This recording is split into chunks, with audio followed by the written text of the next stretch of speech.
หอบให้มันหลายๆหลดหน้า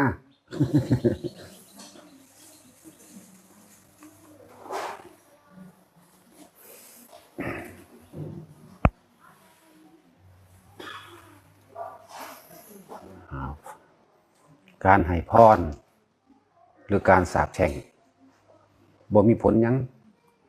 เพราะผลทั้งหลายย่อมเกิดจากเหตุคือการกระทำของเขาเอง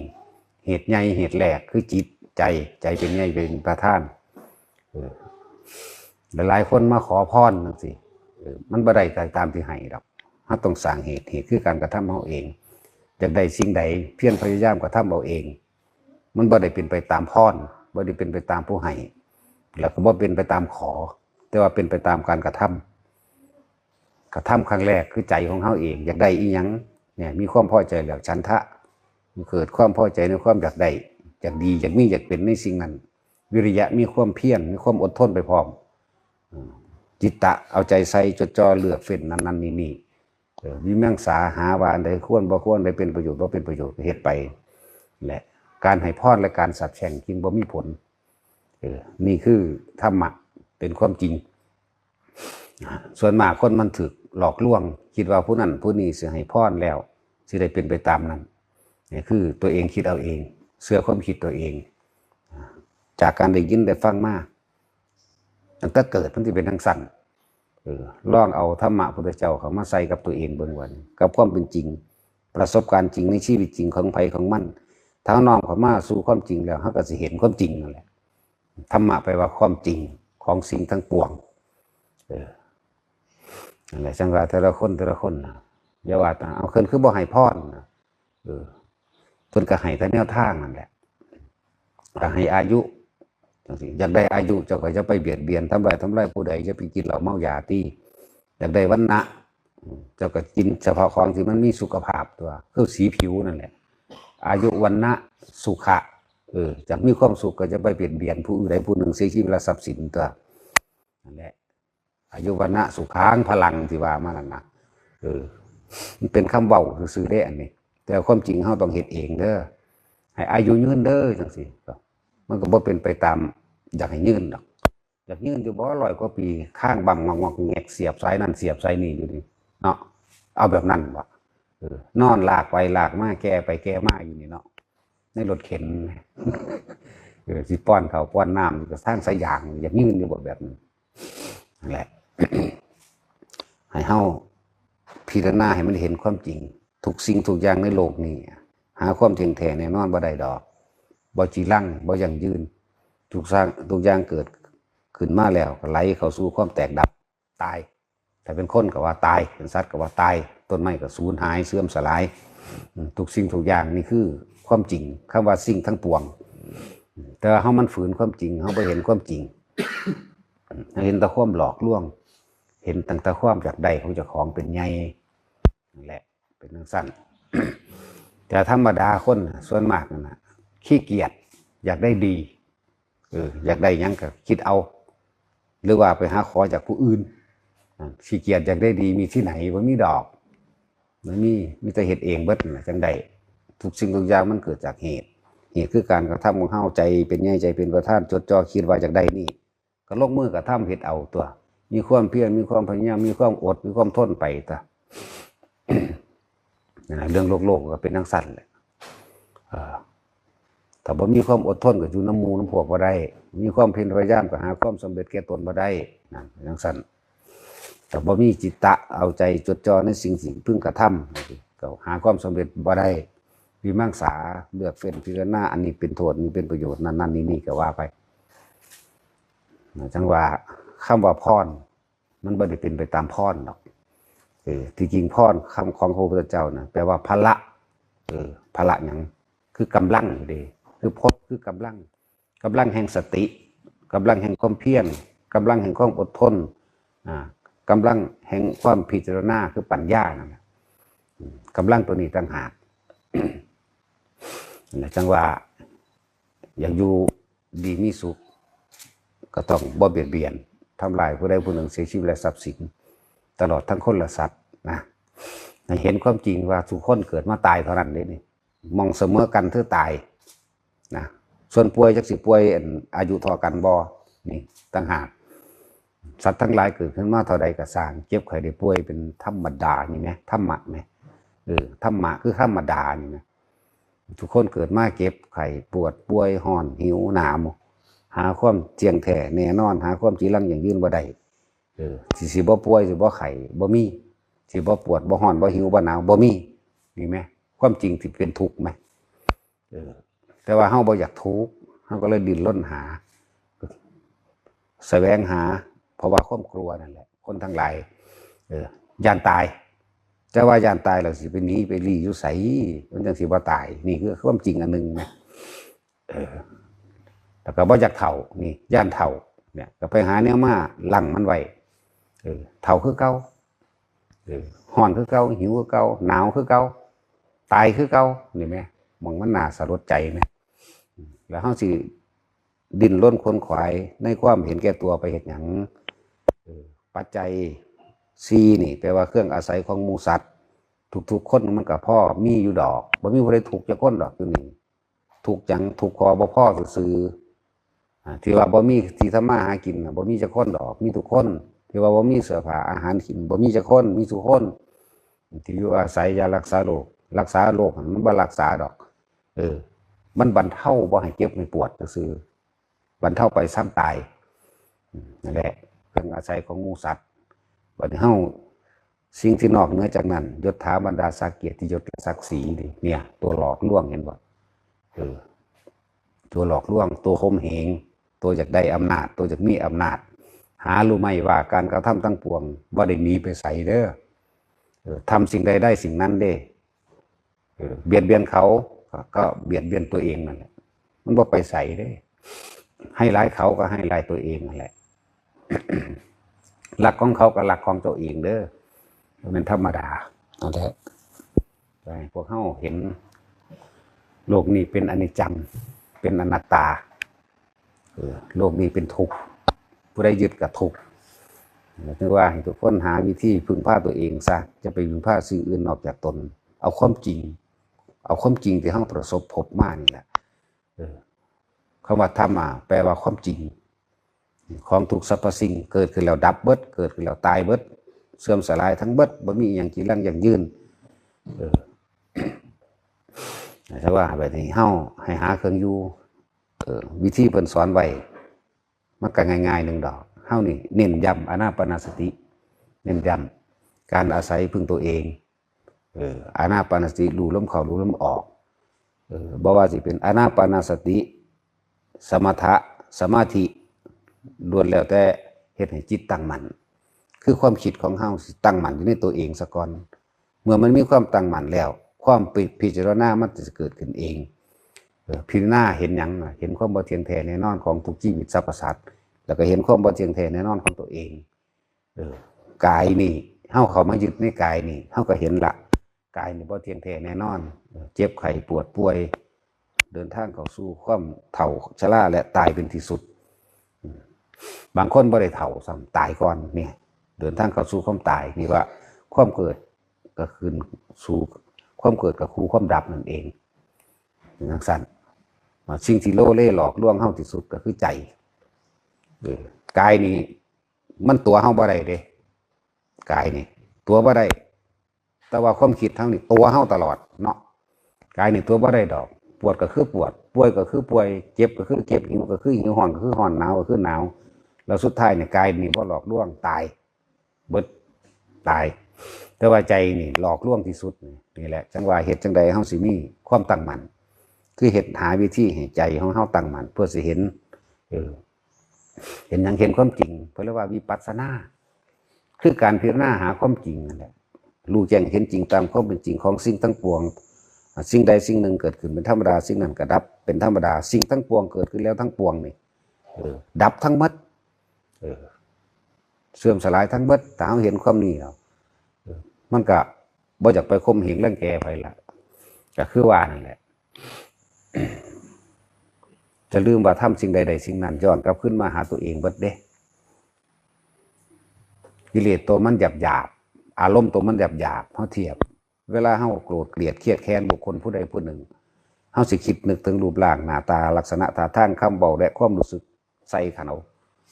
ภาพเกิดขึ้นในใจเฮานี่เด้ภาพมันภาพคนผู้นั้นแหละเราศูนย์อยากปาดคอมันอยากทุบหัวมันแบบนั้นแบบนี้เขาคิดว่าเขาที่รู้เรื่องอยู่บ่ตัวเองทำลายตัวเองตั้งหากเด้อนั่นแหละความโกรธให้โทษแก่ตนเองเห็นบ่ล่ะก็จังซี่แล้ว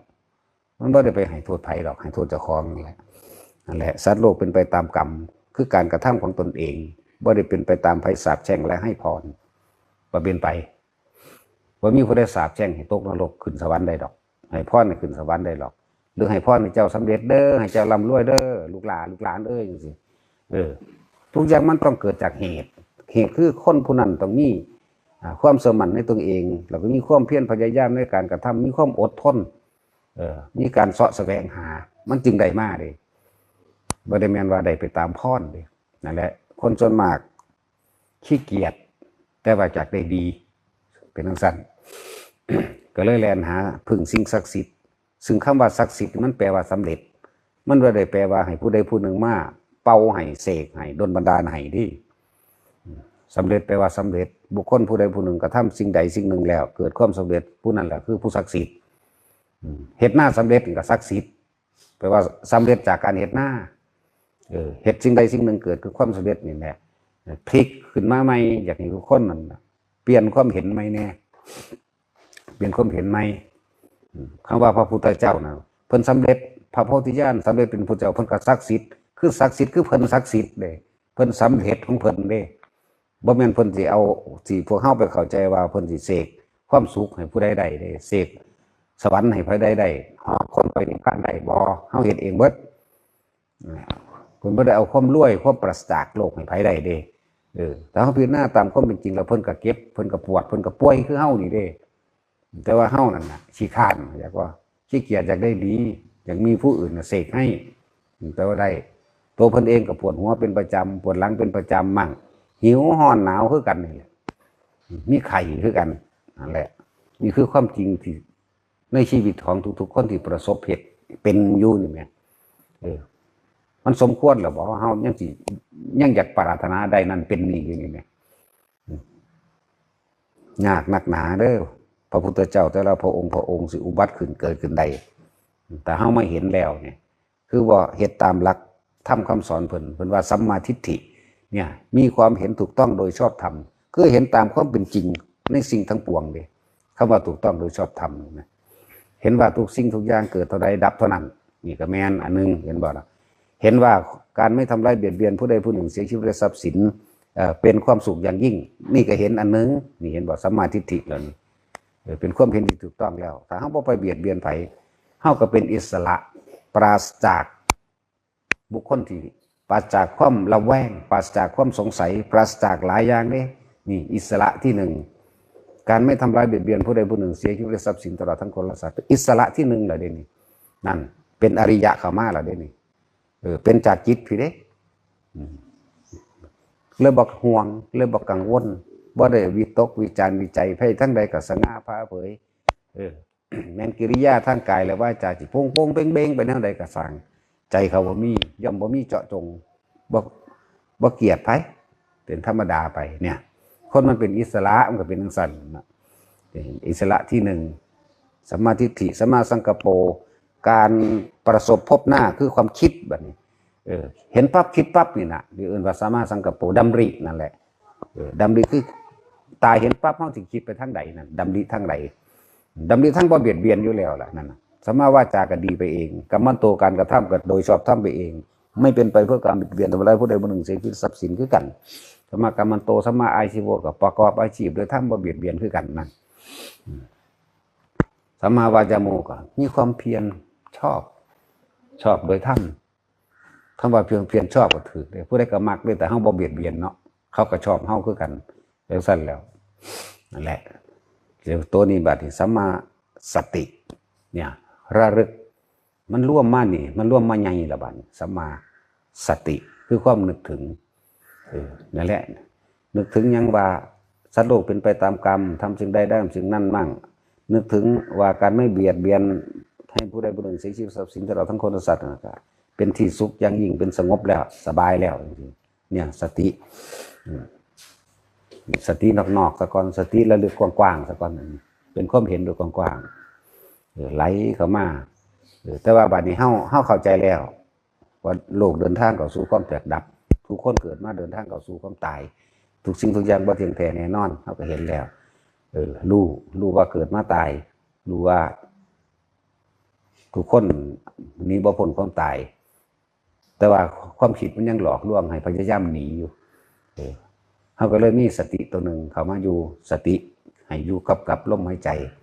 ก็เลยว่าทำให้จิตตั้งมั่นคือความคิดให้มันว่างซะก่อนจากบ่ล่ะให้มีความคิดว่างซะก่อนมันมีความคิดว่างเพื่อสิเบิ่งตัวเองได้นี่เพื่อสิเบิ่งตัวเองเมื่อเบิ่งตัวเองขึ้นหน้าไปขึ้นหน้ามาแล้วมันก็ว่างจากความคิดเองจากบ่ล่ะสมถะทำให้จิตว่างวิปัสสนาทำให้ว่างจากจิตนี่แหละเพราะว่ายังมันเห็นความเป็นอนิจจังมันเห็นความเป็นอนัตตาผู้ใดเข้าไปยึดผู้นั้นก็ทุกข์อีหยังพายึดเอาแต่ว่าเป็นความคิดปรุงแต่งของพวกเขาเองนั่นแหละยึดในรูปร่างกายตัวนี้ว่าเป็นของเจ้าของเนี่ยถ้ามานี่มันไม่เห็นว่าเป็นอนิจจังเป็นทุกข์เป็นอนัตตามันก็บ่ยึดตัวมันก็ว่างจากความคิดอันนี้ว่างจากความเห็นอันนี้ตัวแล้วมันก็ไหลเข้าไปสู่เวทนาความรู้สึกทั้งหลายแหล่นี่ก็บ่เที่ยงแท้แน่นอนเนาะเนี่ยจะว่าสุขก็บ่สุขอยู่เลยสุขคือเฮายึดทุกข์คือเฮายึดอีกอ้าวเนี่ยมันก็เลยมันเป็นแบบนี้แล้วก็ว่างจากความคิดที่เขาไปยึดคือกันตัวมันก็คอยปลดปล่อยอารมณ์ก็เกิดขึ้นบ่ได้สัญญาคือความรู้สึกสำคัญมั่นหมายจำได้หมายรู้ต่างๆนี่เป็นบ่หาบางคนขนาดแต่ของเฮ็ดอยู่แท้ๆมันก็ยังคิดบ่ออกนี่ก็ยังบ่เที่ยงแท้เห็นบ่ล่ะมันก็บ่เป็นของเฮาจักอย่างเดียวแหละสัญญารูปเวทนาสัญญาความคิดนี่สังขารโตใหญ่มาเลยนี่ก็ยังบ่เที่ยงแท้แน่นอนสิคิดแต่เรื่องเดียวก็บ่แม่นสิคิดแต่หลายเรื่องก็บ่แม่นย่อมเป็นไปตามตาหูจมูกลิ้นกายจะไปเห็นกระทบกระทั่งนั่นนี่แต่ว่าถ้าผู้ใดบ่นำเขามาคิดหรือคิดอยู่แต่ว่าไม่ยึดมั่นถือมั่นนี่มันก็ว่างเรียกว่าว่างจากจิตตัวจากบ่ล่ะว่างจากความคิดนั่นเองไม่เข้าไปถือเอาก่อเกิดอารมณ์ไม่ได้จึงเรียกว่าว่างจากจิตว่างจากความคิดวิญญาณกับตัวรับรู้ความรู้สึกมันก็เกิดบ่ได้รูปเวทนาสัญญาสังขารวิญญาณนี่ตัวรับรู้ในความรู้สึกในความพอใจและไม่พอใจถ้ารูปก็ไม่ยึดเวทนาสัญญาสังขารก็ไม่ยึดเวทนาเกิดบ่ได้ความรู้สึกในความพอใจเราพอใจดีกว่าวิญญาณก็ดับไปเพราะว่ามันบ่มีความเข้าไปยึดมั่นถือมั่นแล้วจังว่าหาวิธีให้ทุกคนอยู่ใส่ก็อยู่ในตัวเองมาตั้งมั่นให้มันได้ซะก่อนตั้งมั่นในกายเอาลมหายใจเป็นที่ตั้งซะก่อนมันก็เป็นสมถะแล้วก็เกิดแห่งความรู้แจ้งจริงๆตามความเป็นจริงในสิ่งต่างปวงที่เข้ามากระทบกระทั่งจากตาหูจมูกลิ้นกายของเฮาไปกระทบนั่นแหละถ้าเฮาพิจารณาโดยรอบคอบแล้วมันก็เห็นอันก็บ่เที่ยงอันนั้นก็บ่หยังบ่มีหยังเป็นของเฮาจักอย่างดอกโลกนี้เป็นแค่ที่พึ่งพาอาศัยแค่ก้าวข้ามไปซื่อๆก็ว่าไปตัวว่างๆนี่ตัวว่างจริงๆคืออารมณ์บ่เกิดบ่แม่นว่างจากว่ากูคิดว่าว่างกูบ่ยึดมั่นถือมั่นแต่ว่ายังมีอารมณ์เข้ามาต้องได้ยังมีความรู้สึกจักว่าพอใจก็บ่พอใจยังมีมากไม่น้อยก็มีมากไม่น้อยก็พบนั่นล่ะเกิดคือเก่าเห็นมั้ย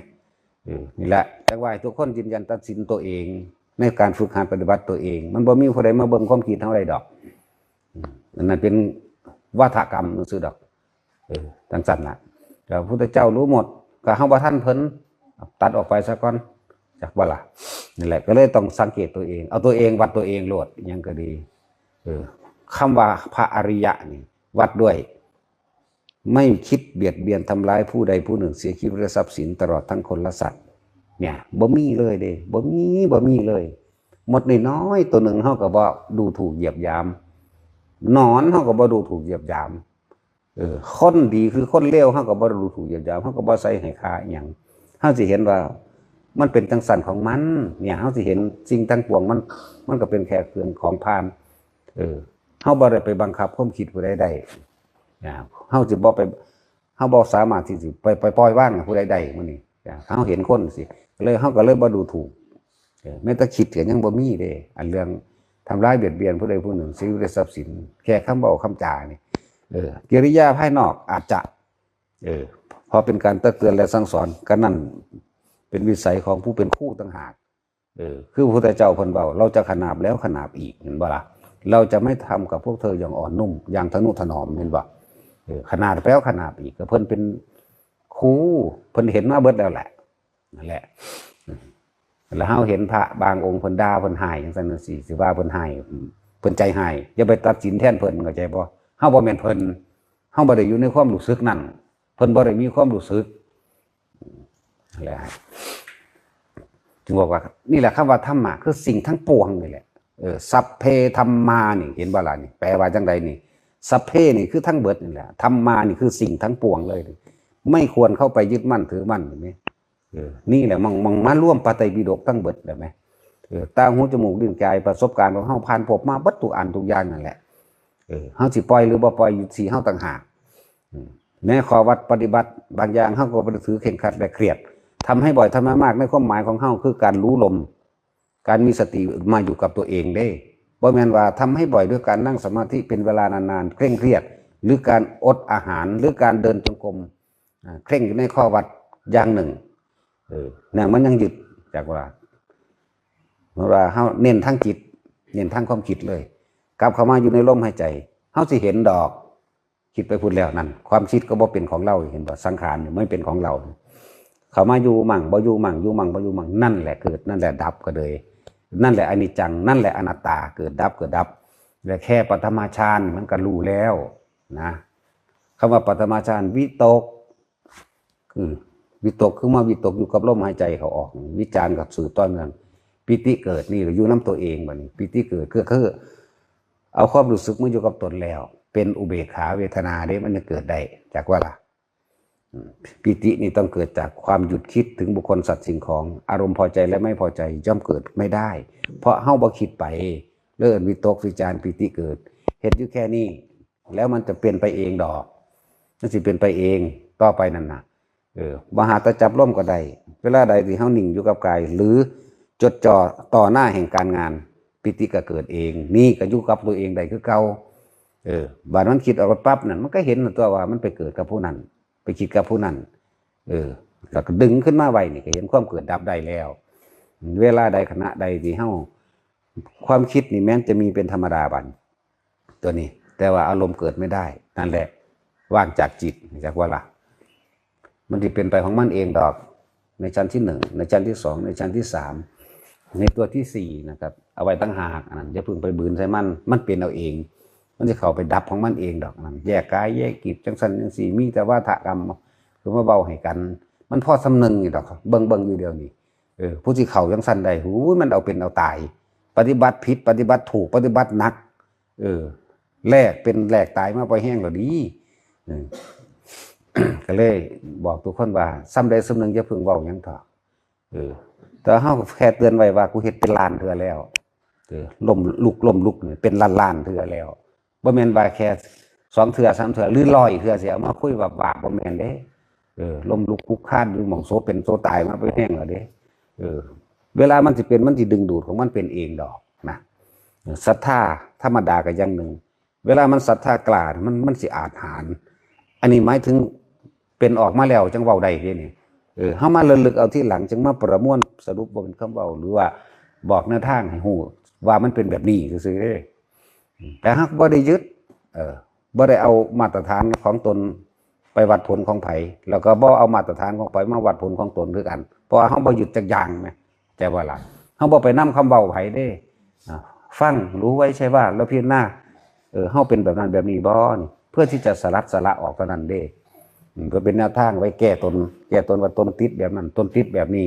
โอ้เพิ่นแก้แบบนี้เนาะเพิ่นแก้แบบนี้เนาะซื่อๆเด้บ่ได้เข้าไปเอาไปยืนยันตัดสินกับไผนั่นแหละเวลาศรัทธามันกล้ามันเกิดอาหารมีกำลังศรัทธาวิริยสติและปัญญาเกิดกล้าตั้งมั่นเนี่ยมันเป็นของมันเองมันดึงดูดมันบ่ย่านหยังความคิดในตอนที่มันสิไปเปลี่ยนมันบ่มีเลยเด้มันมีอยู่กับการของมันเองนั่นแหละคือว่านี่แหละอดเข่าจังซี่เฮาก็บ่ได้ตั้งเอาข้อวัดปฏิบัติตัวนั้นมาบังคับเจ้าของคือทุกคนที่ว่าอยากมาบวชที่พราหมณ์นำได้บ่นะพวกเจ้าเย้าขอจังซั่นมาวัดมาบังคับเจ้าของบ่อยากให้บังคับเจ้าของอยากให้เป็นไปเองโดยธรรมชาติเลยว่าบ่บวชที่พราหมณ์ผู้ใดดอกนะบ่บวช อยู่นี่โกนหัวบวชได้บ่จังซั่นจังซี่บ่เฮ็ดไปเถอะถึงเวลาของพวกเจ้าเป็นเองมันสิเป็นเองดอกเข้าใจบ่ล่ะความรู้สึกนี่สิเป็นเองดอกถอดความรู้สึกแต่ละขันเป็นเองแล้วว่าอยากให้เป็นเองโดยธรรมชาติให้มันเป็นหมู่เองเห็นเองบ่ได้เอาเข้ามาแบบว่าเอาศีล8บางทีมันก็เอาศีล8มาข่มเหงหมู่ก็มีเด้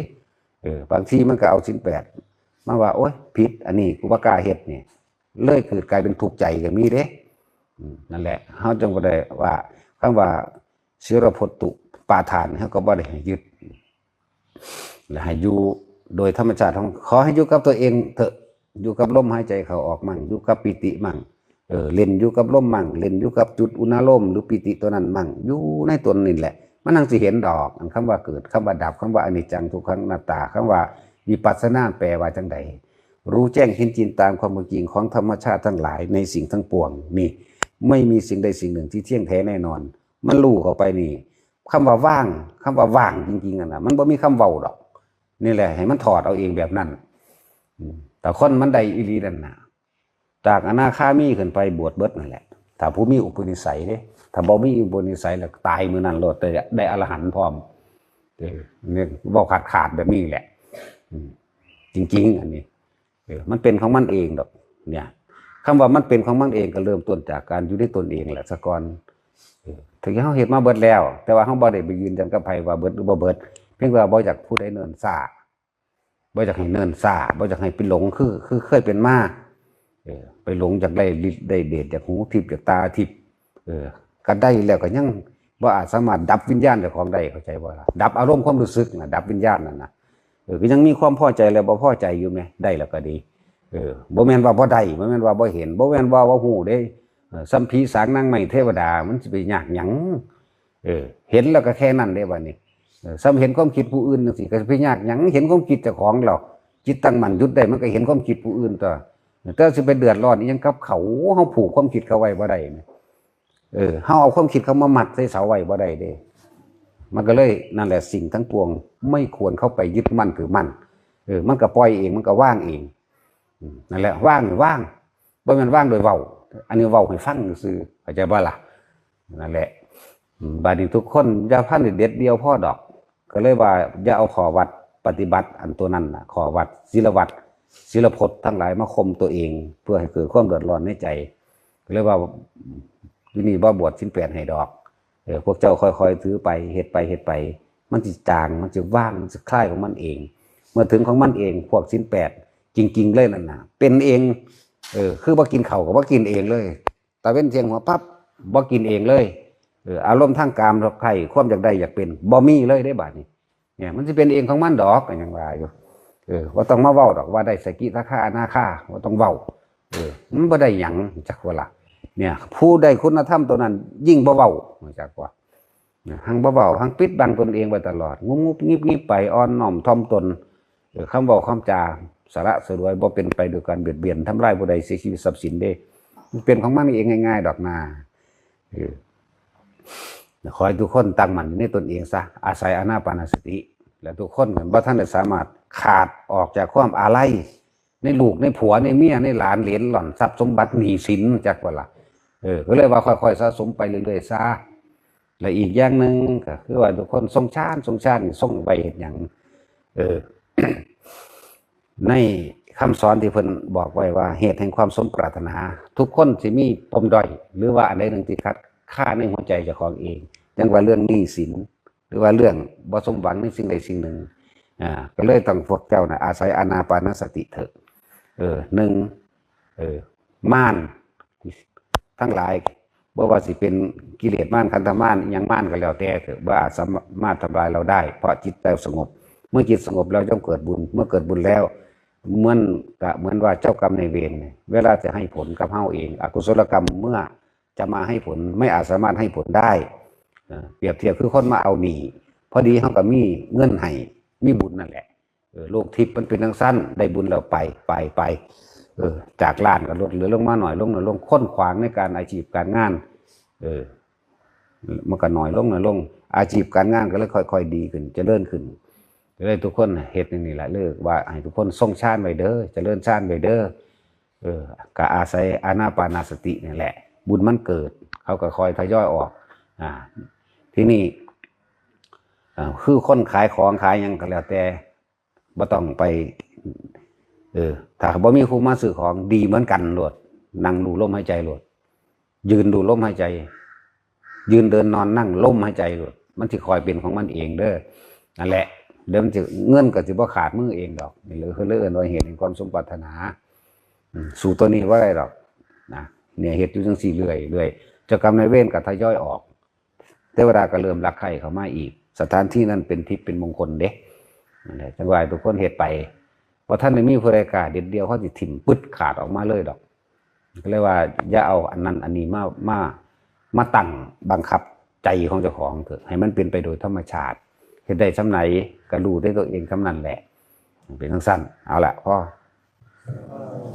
พวกเขาได้สร้างสถานที่นี่คำว่าพุทธคารุกาลามหมายถึงว่าผู้หนักแน่นในความรู้ในความจริงในธรรมกาลามแปลว่าสถานที่อยู่นั่นแหละรองรับสถานที่อยู่รองรับบุคคลที่มาฝึกตนฝึกคนให้เป็นพระเห็นว่าทุกคนได้รวมมือรวมใจกันสร้างสถานที่รองรับบุคคลที่จะเข้ามาฝึกตนฝึกคนให้เป็นพระจากว่าครับเลยทำตามรอยทางของพระพุทธเจ้าเฮาพระศาสดาเดินตามทางพระศาสดาทำตามพระศาสดาได้สร้างพุทธสถานเป็นที่สถานรองรับบุคคลทั้งหลายที่มีศรัทธาได้เข้ามาคือเฮาได้ทำหน้าที่ของเฮาตามแนวทางของพระศาสดาแล้วเป็นสถานที่ที่ให้โอกาสกับทุกคนที่เคยผิดพลาดมาในอดีตศาสตร์ก่อนหรืออดีตศาสตร์นี่ก็สร้างเรียกว่าเป็นสถานที่ที่ให้โอกาสทุกคน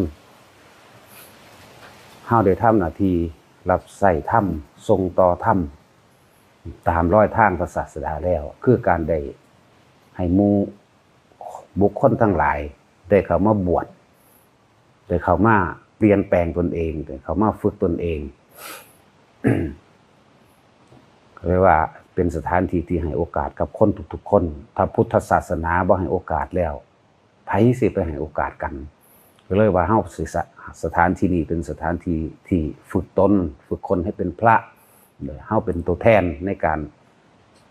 ให้โอกาสแต่ละคนให้โอกาสได้เข้ามาบวชได้เข้ามาศึกษาตัวเองนักบวชเป็นผู้สืบทอดพุทธศาสนาโดยตรงโดยอัตลักษณะของบุคคล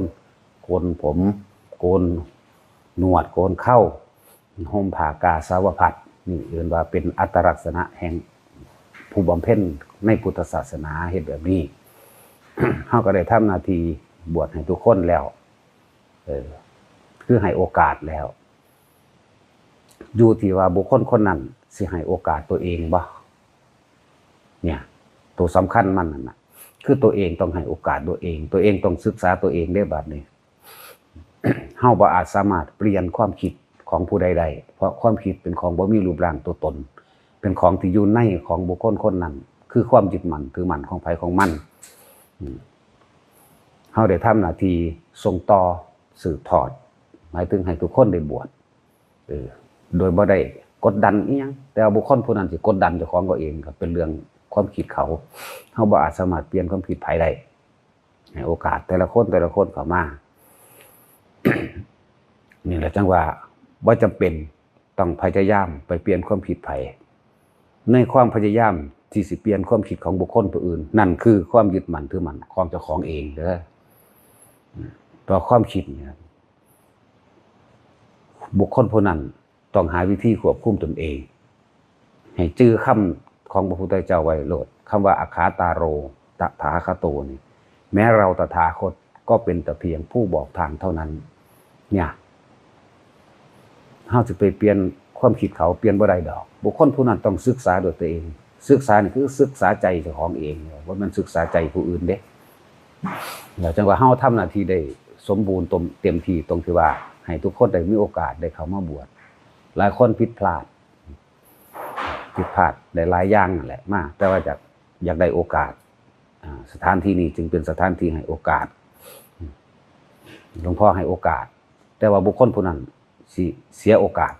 ในการที่ศึกษาตัวเองบ่แม่นมาศึกษาผู้อื่นเด้อศึกษาเจ้าของเด้ นั่นแหละตั้งว่าแต่ละคนนั่นนะที่นี่ความรู้ทั้งหลายที่เฮาได้ยินได้ฟังมาเป็นความรู้จำเป็นความรู้ที่สรุปแล้วโดยเหตุผลของเจ้าของเองความรู้จากการได้เรียนมาได้ยินได้ฟังมา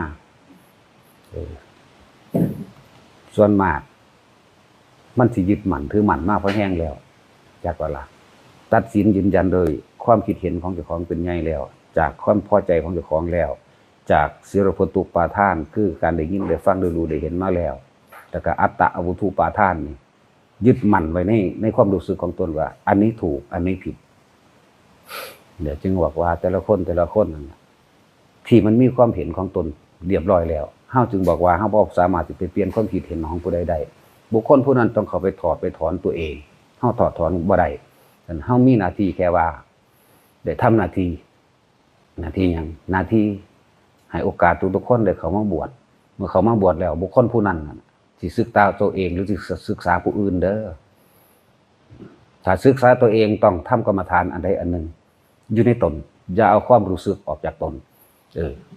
ความรู้สึกหยังความรู้สึกลมเข้าลมออกความรู้สึกอยู่กับอาการปิติอยู่ในจุดเดียวของเจ้าของนั่นแหละนั่นแหละถ้าเวลาใดเฮามีสติและสัพพัญญะอยู่ในตนเองเวลานั้นพบเกิดบ่ได้เพราะความคิดมันบ่ไปคิดหาบุคคลผู้นั้นผู้นี้ไปหาจับผิดไปหาจับถูกไปหาเปรียบไปหาเทียบไปหายืนยันไปหาตัดสินนะ สิ่งสำคัญที่สุดในพุทธศาสนาคือการศึกษาตัวเองนี่คือความศึกษาสูงสุดการศึกษาอื่นใดก็ตามสัตตุศาสตร์16อย่างเป็นวิชาสุดยอดของโลกของจักรวาลพุทธเจ้าถิ่นเพราะว่านั่นเป็นวิชาของโลกวิชาเวียนว่ายตายเกิดวิชาเป็นใหญ่วิชาข่มเหงวิชาเอาชนะแต่ว่าบ่อาจสามารถชนะใจตนเองได้สัตตุศาสตร์16พวกเขาอาจบ่ฮู้จักดอกวิชาหยังแน่ซึ่งโลกก็ยังบ่ทันได้ค้นพบซ้ำแม้นักวิทยาศาสตร์ไผก็สร้างบ่ทันได้เข้าถึงสัตตุศาสตร์ตัวนี้ได้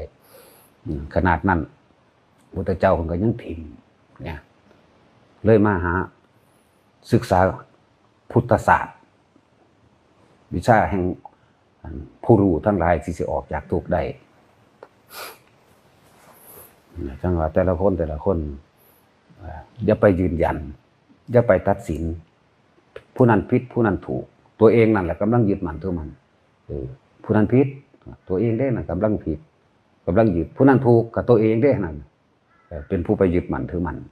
ฉะนั้นจงมีเวลาอยู่กับตัวเองมากๆหากรรมฐานอันหนึ่งเป็นเครื่องอยู่เป็นที่อยู่ของใจของเจ้าของเองเป็นที่อยู่ของความรู้สึกนึกคิดของเจ้าของเองมันบ่ได้ไปอยู่นำผู้อื่นเด้นิพพานน่ะบ่ได้อยู่นำผู้อื่นอยู่นำเจ้าของบ่ได้อยู่นำว่าผู้นั้นต้องเฮ็ดแบบนั้นกูจังสิได้ผู้นั้นต้องเว้าแบบนั้นกูจังสิได้ต้องกระทำแบบนั้นกูจังสิได้เด้ทุกสิ่งทุกอย่างโดยแล้วแต่เป็นครูเบิดนั่นแหละบ่ว่าคนที่เว้าดีหรือคนที่เว้าร้ายนั่นแหละครูนั่นแหละครูของเฮาเองเว้าดีคือเฮาหยุดเว้าร้ายคือเฮาหยุดเนี่ยสังเกตเจ้าของดีๆโลด มันบ่ได้ยากเด้ทั้งเบิดนี่รวมอยู่ในจิตตัวเดียวนั่นแหละลึกซึ้งเด้มโนปุพังมโนธรรมามโนสถามโนมยาทำทั้งหลายเหตุทั้งหลายนี่ใจเป็นใหญ่ใจเป็นประธานมีใจตัวเดียวนั่นแหละนี่แหละสังเกตใจของเจ้าของความคิดของเจ้าของให้ดีเถิดนาคำว่าธรรมน่ะคือทั้งเบิดนั่นแหละดีที่เฮาเขาไปยึดกระทำเลวที่เฮาเขาไปยึดกระทำเนี่ยนั่นแหละต้องอยู่เหนือธรรมขึ้นไปคือว่าวิชานี่คือวิชาสังเกตใจเจ้าของนอกออกจากหลักจิตแล้วก็บ่เป็นอันว่าได้เห็นล่ะ เห็นอย่างเห็นที่สุดของธรรมเลยความเลยธรรมะไปอีกเลยความเกิดเลยความดับไปอีกนั่นต้องเฝ้าสังเกตอยู่ในตัวเองวิธีเพิ่นก็สอนไว้พอแห้งแบบนี้อยู่ที่เฮาสิเฮ็ดนำบ่หรือเฮาสิเก่งกว่าเพิ่นก็บ่รู้ล่ะนะอานาปานสติสติอยู่กับลมหายใจเข้าหายใจออกสติคือลมเข้าลมออกสัพพัญญะคือรู้สึกตัวอยู่ในตัวเองปัจจุบันคือลมเข้าลมออกปัจจุบันคือหยุดคิดเท่านั้นแหละจึงจะปัจจุบันได้นอกนั้นอดีตอนาคตเบิดเอาความรู้สึกนึกคิดไปไว้อยู่กับบุคคลสัตว์สิ่งของเป็นไปตามความรู้สึกเจ้าของที่พอใจถ้ามันบ่ถูกใจแล้วมันก็เป็นอันว่าโกรธนั่นแหละเนี่ยว่าหัดอยู่กับตัวเองกล้าก็เพราะความคิดกลัวก็เพราะความคิดเด้อเวลาใดคิดเวลานั้นอดีตกับอนาคตเกิดเวลานั้นพบเกิดเหตุจังใดเฮาสิหยุดคิดได้อย่างนั้นนั่นแหละจนถึงว่าทุกอย่างที่เฮารู้ทุกอย่างที่เฮาเห็นให้มันเป็นแค่ของที่ถูกรู้ก็พอนะวิธีมันก็มีอยู่แล้วสร้างกรรมฐานอันนึงทบทวนที่เขาคุยกันว่าเขาบ่เข้าใจว่าเดินไปย่างไปตามนั่นที่นี่หรือเหตุนั้นเหตุนี้อยู่ก็สามารถจับลมหายใจได้เขาว่าเขาบ่เข้าใจก็บ่เข้าใจแล้วก็บ่ทันได้เฮ็ดเป็นไปคิดเอามันไปคิดเอาคิดจังไดมันก็บ่ได้เด้คิดเท่าใดทั้งฟุ้งซ่านมันเป็นบ้าประสาทไปเลยล่ะเฮ็ดเอาซะก่อนรู้ลมเข้ารู้ลมออกอาการปิติเกิดระหว่างกลางหน้าผากเมื่ออาการปิติเกิดระหว่างกลางหน้าผากแล้วเฮ็ดตัวนี้มันชินให้มันมั่นคงซะก่อนฐานที่ตั้งของตัวของบ่ได้พุ่นมันไปในอดีตอนาคตไปแล้วมันไปอยากได้ซ้ำเขาล่ะไปคาดคะเนเอาล่ะฉะนั้นจึงว่าค่อยๆเฮ็ดไปในตัวเองนั้นจะไปเอาคำที่เขาเจ้าเว้ามานั่นคือประสบการณ์เขาเจ้าเว้าให้ฟังซื่อๆเด้เฮ็ดให้กันบ่ได้เด้มีแต่เว้าให้ฟังได้ย่างไปย่างมากก็สามารถรู้ลมกับอุณหภูมิได้ปิติที่เกิดขึ้นระหว่างกลางหน้าผากได้บัดนี้มันชินชำนาญแล้วลมบ่มีก็ตามให้อยู่ในความรู้สึกของเจ้าของเองรู้สึกที่ว่านิ่มๆนวลๆอยู่เทิงหัวนั่นแหละกลางหน้าผากกลางคิ้วนั่นแหละเฮ็ดอยู่จังซั่นนี่แหละที่คนบ่เข้าใจว่ามันเป็นไปได้บ่โอ้เป็นไปบ่ได้แล้วเจ้าของบ่เฮ็ดถ้าเจ้าของเฮ็ดแล้วก็เป็นไปได้กันตัวนี่แหละเอาแค่พื้นฐานเบื้องต้นนี่ก็รู้เองดอกเฮ็ดเจ้าของให้มันชำนาญก่อนเถอะนะนั่นแหละมันถกเถียงกันเพราะว่าหยังความคิดเห็นมันหลายเหตุผลมันหลายเหตุผลหลายแต่ว่าบ่เข้าถึงความจริงในความรู้สึกของเจ้าของมันเลยมีแต่ความคิดเดี๋ยวนี้ มรรคผลนิพพานบ่ได้อยู่นำคนที่ตายไปแล้วแล้วก็บ่ได้อยู่นำคนที่ยังบ่ทันเกิดนะอยู่ในปัจจุบันคือลมเข้าลมออกสติคือลมเข้าลมออกนี่ต่างหากล่ะมันน่าสิเห็นเองดอกนั่นแหละ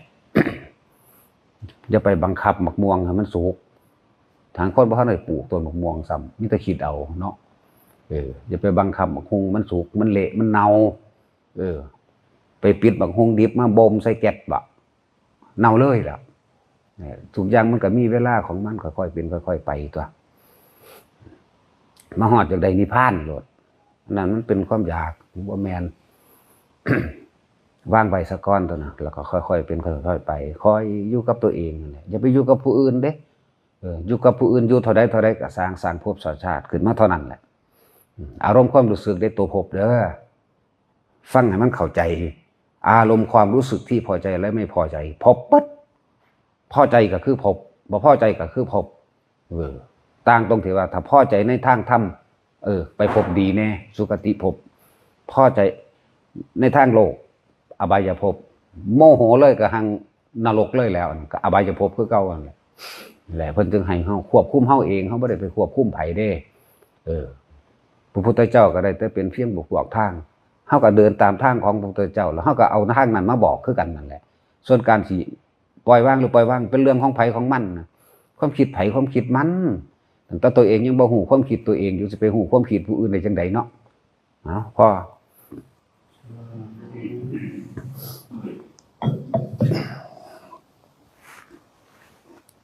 การบวชอีก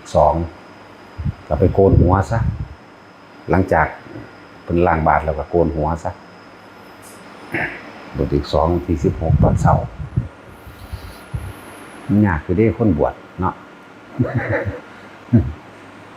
พลังคนมันซ้ำลากเขาลงขาสัตว์คนเดีแต่การเกิดเป็นคนก็ยากในระดับหนึ่งแล้วการมาพบพ่อพระพุทธศาสนานี่ยากกว่าอีกการบวชนักเข้าไปอีกยากเข้าไปอีกแล้วก็การบวชที่เขามาได้พบพระธรรมคำสอนแท้ๆหรือว่าการเขาปฏิบัติให้มันเข้าถึงยิ่งยากเข้าไปอีกถึงขั้นว่านิพพานเนี่ยยากเข้าไปอีกธรรมดาเธอพูดถึงความยากแล้วถ้าเขาถือมองถือทางถือวิธีบ่ยากเด้ที่จริงบ่ยากเด้มันยากเพราะว่าเขาบ่ถือปองมันซื่อบ่ถือช่องมันซื่อหลายคนอาจสิคือมองข้ามคำสอนอันเป็นแท้จริงของพุทธเจ้านี่นะถ้าทำการค้นพบในอริยสัจสี่คือธรรมจักรรู้แจ้งในธรรมจักรบ่ต้องไปเอาภูมิมานังเทวนังสัทธังสุตราจตุมหาราชิกาเทวาสัทธมรสาเวสุงบ่ต้องไปว่าของหันดอกที่รู้แจ้งอยู่หม่องอริยสัจสี่ทุกขังอริยสัจจังทุกขสมุทัยโยทุกขานิโรธโธพีถ้าเฮารู้แจ้งคือความหมายคือความเห็นลงโตบ่มีข้อขัดบ่มีข้อแย้งถ้าเมื่อมีความเห็นลงโตแล้วเรียกว่าสัมมาทิฏฐิมีความเห็นถูกต้องตามความเป็นจริงตามความจริงได้เป็นก็เหลือแต่ว่าเฮ็ดจังใดเฮาสิพยายามควบคุมความคิดได้เท่านั้นแหละความเห็นทั้งหลายเหล่านี้บ่ทันได้นั่นแต่ก็เป็นหนทางความเห็นถูกเห็นสาเหตุถูกเห็นถูกดับไปแล้วก็เห็นทางแห่งการดับทุกข์จังซี่มันเห็นถูกล่ะมันเห็นถูกแล้วเฮ็ดจังใดเฮาสิบ่ให้เกิดความเห็นต่อไปคือความคิดบัดนี้เฮ็ดจังได๋สิระงับบ่ให้อารมณ์มันเกิดเองอารมณ์ก่อนที่เกิดก็เกิดจากความคิดที่จดจำของเก่ามานั่นแหละความรู้สึกเก่าๆถือว่าสัญญานั่นแหละจังว่าแต่ละคนถ้าฟังแบบเฮาหาวิธีที่ว่าเพิ่นเทศไว้หลายบทหลายกันเนาะเฮาหาวิธีดึงเข้ามาไปเห็นในโอวาทปาติโมกข์นะอันสัพพปาปัสสะอะการนังกุศลสุปสัมปทานิสัจจิตะปริโยทปนังจงยังกุศลให้ถึงพร้อมละอกุศลออกคือพยายามคิดแต่ทางที่ดีอย่าคิดทางที่เลวนั่นมันสิมาแล้วเด้มัน ให้สร้างกุศลตั้งเอาไว้เขาบ่อยากแปลอันซ้ำๆซากๆเพราะมันชินแล้วแต่แปลชินคือเขาเจ้าคือจังมันบ่สะดุดใจนะสัพพปาปัสสะอาการนังเนี่ย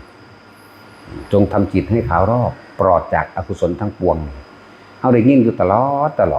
เฮาก็เลยแปลบ่ออกเวลาใดที่เฮาคิดบ่ดีพยายามคิดถึงสิ่งดีและตั้งจิตให้มันมั่นคงไว้กับความดีนั่นทีนี้เห็นได้ล่ะวิวิจจะวิการดังวูปัสมาอัจฉตังสัมปสาทนังเจตโสเอโกทิภาวังอวิตกังอวิจอาลังวิเวกชัมปิติสุขังปฐมังชานังอุปสัมปชะวิหารตินี่เป็นภาษาที่เฮาบ่เข้าใจ เวลาเฮาคิดสงสัยเรื่องนั้นเรื่องนี้บ่อาจสามารถสิตกลงปรงใจแก้ไขปัญหาเหตุการณ์ในชีวิตได้เพราะว่าของตนและของผู้อื่นก็ช่างเถิดเป็นผู้มีความลังเลสงสัยอยู่มากเมื่อความสงสัยได้เกิดขึ้นแล้วให้ทุกคนทำนึกถึงหยังวิตกะวิจารนังวูปัสมาอัจฉตังสัมปสาทนังเจตโสทำจิตให้เป็นหนึ่งนึกถึงลมหายใจตัวเองเมื่อหายใจเข้ายาวก็รู้ว่ายาวเมื่อรู้ออกยาวก็รู้ว่ายาวประคองจิตประคองความคิดนึกเอาไว้อยู่กับลมเข้าอยู่กับลมออกเมื่อมีความประคองจิตนึกอยู่กับลมเข้าออกได้แล้วจิตรวมเป็นหนึ่งเป็นผู้มีจิตหนึ่งที่เพ่งอยู่อาการปิติได้เกิดขึ้นที่เฮาใส่ระบบเทคนิคเอาปิติเดียวที่มาเกิดไว้ตั้งไว้ที่กลางหน้าผากนี่เองเรียกว่าเป็นปฐมฌานบอกง่ายๆให้เฮามีจิตหนึ่งที่เพ่งอยู่ในอารมณ์ที่เป็น เฮ็ดแค่นี้ก็ต้องไปอีหยังมากอย่าเพิ่งไปคิดหาเอาผลมันดอกนี่มันกับผลเราได้นี่วิตกคือความคิดนึกอยู่ในกูสิจับลมให้หายใจให้ได้ล่ะเขาออกอยู่แค่นี้ลมหายออกนี่วิจารณ์คือประคองเอาไว้อันไม่ภาคชาญเด้ว่าท่านแม่นไม่ภาคในการไม่ภาคนึกเดี๋ยวมันสิมีผู้แย่งนี่แหละเพ่งให้มันเป็นอารมณ์หนึ่งซะก่อนโดยการเพ่งอยู่กับลมหายใจเข้าหรือจ่ออยู่กับลมหายใจเข้าจ่ออยู่กับลมหายใจออกคิดถึงลมเข้าคิดถึงลมออกบอกซ้ำซับแต่ว่าอันเดียวกันเด้มีความรู้สึกเฉพาะลมเข้านี่บอกซี่ซับแล้วมีความรู้สึกเฉพาะลมเข้าลมออกลมเข้าลมออกเมื่อมันบ่คิดไปถึงสิ่งอื่นแล้วอาการปีติเลยเกิดขึ้นวิตกหายไปวิจารหายไปปิติเลยเกิดขึ้นนี่เกินว่าจิตหนึ่งที่เพ่งอยู่มันบ่หนีจากคำว่าจิตหนึ่งมีอารมณ์ที่เป็นหนึ่งหรอกอยู่มองเดียวนี่แหละเห็นอยู่แค่นี้คำว่าจิตก็คือความคิดนั่นแหละบ่แม่นแนวอื่นดอกความคิดคิดไปถึงนั่นคิดไปถึงนี่ความคิดเป็นสาเหตุให้เกิดอารมณ์ก็คือภพนั่นแหละแต่จังใดเฮาสิระงับดับความคิดได้เฮาจึงหาหม่องให้มันอยู่หาที่ให้อยู่วิหารธรรม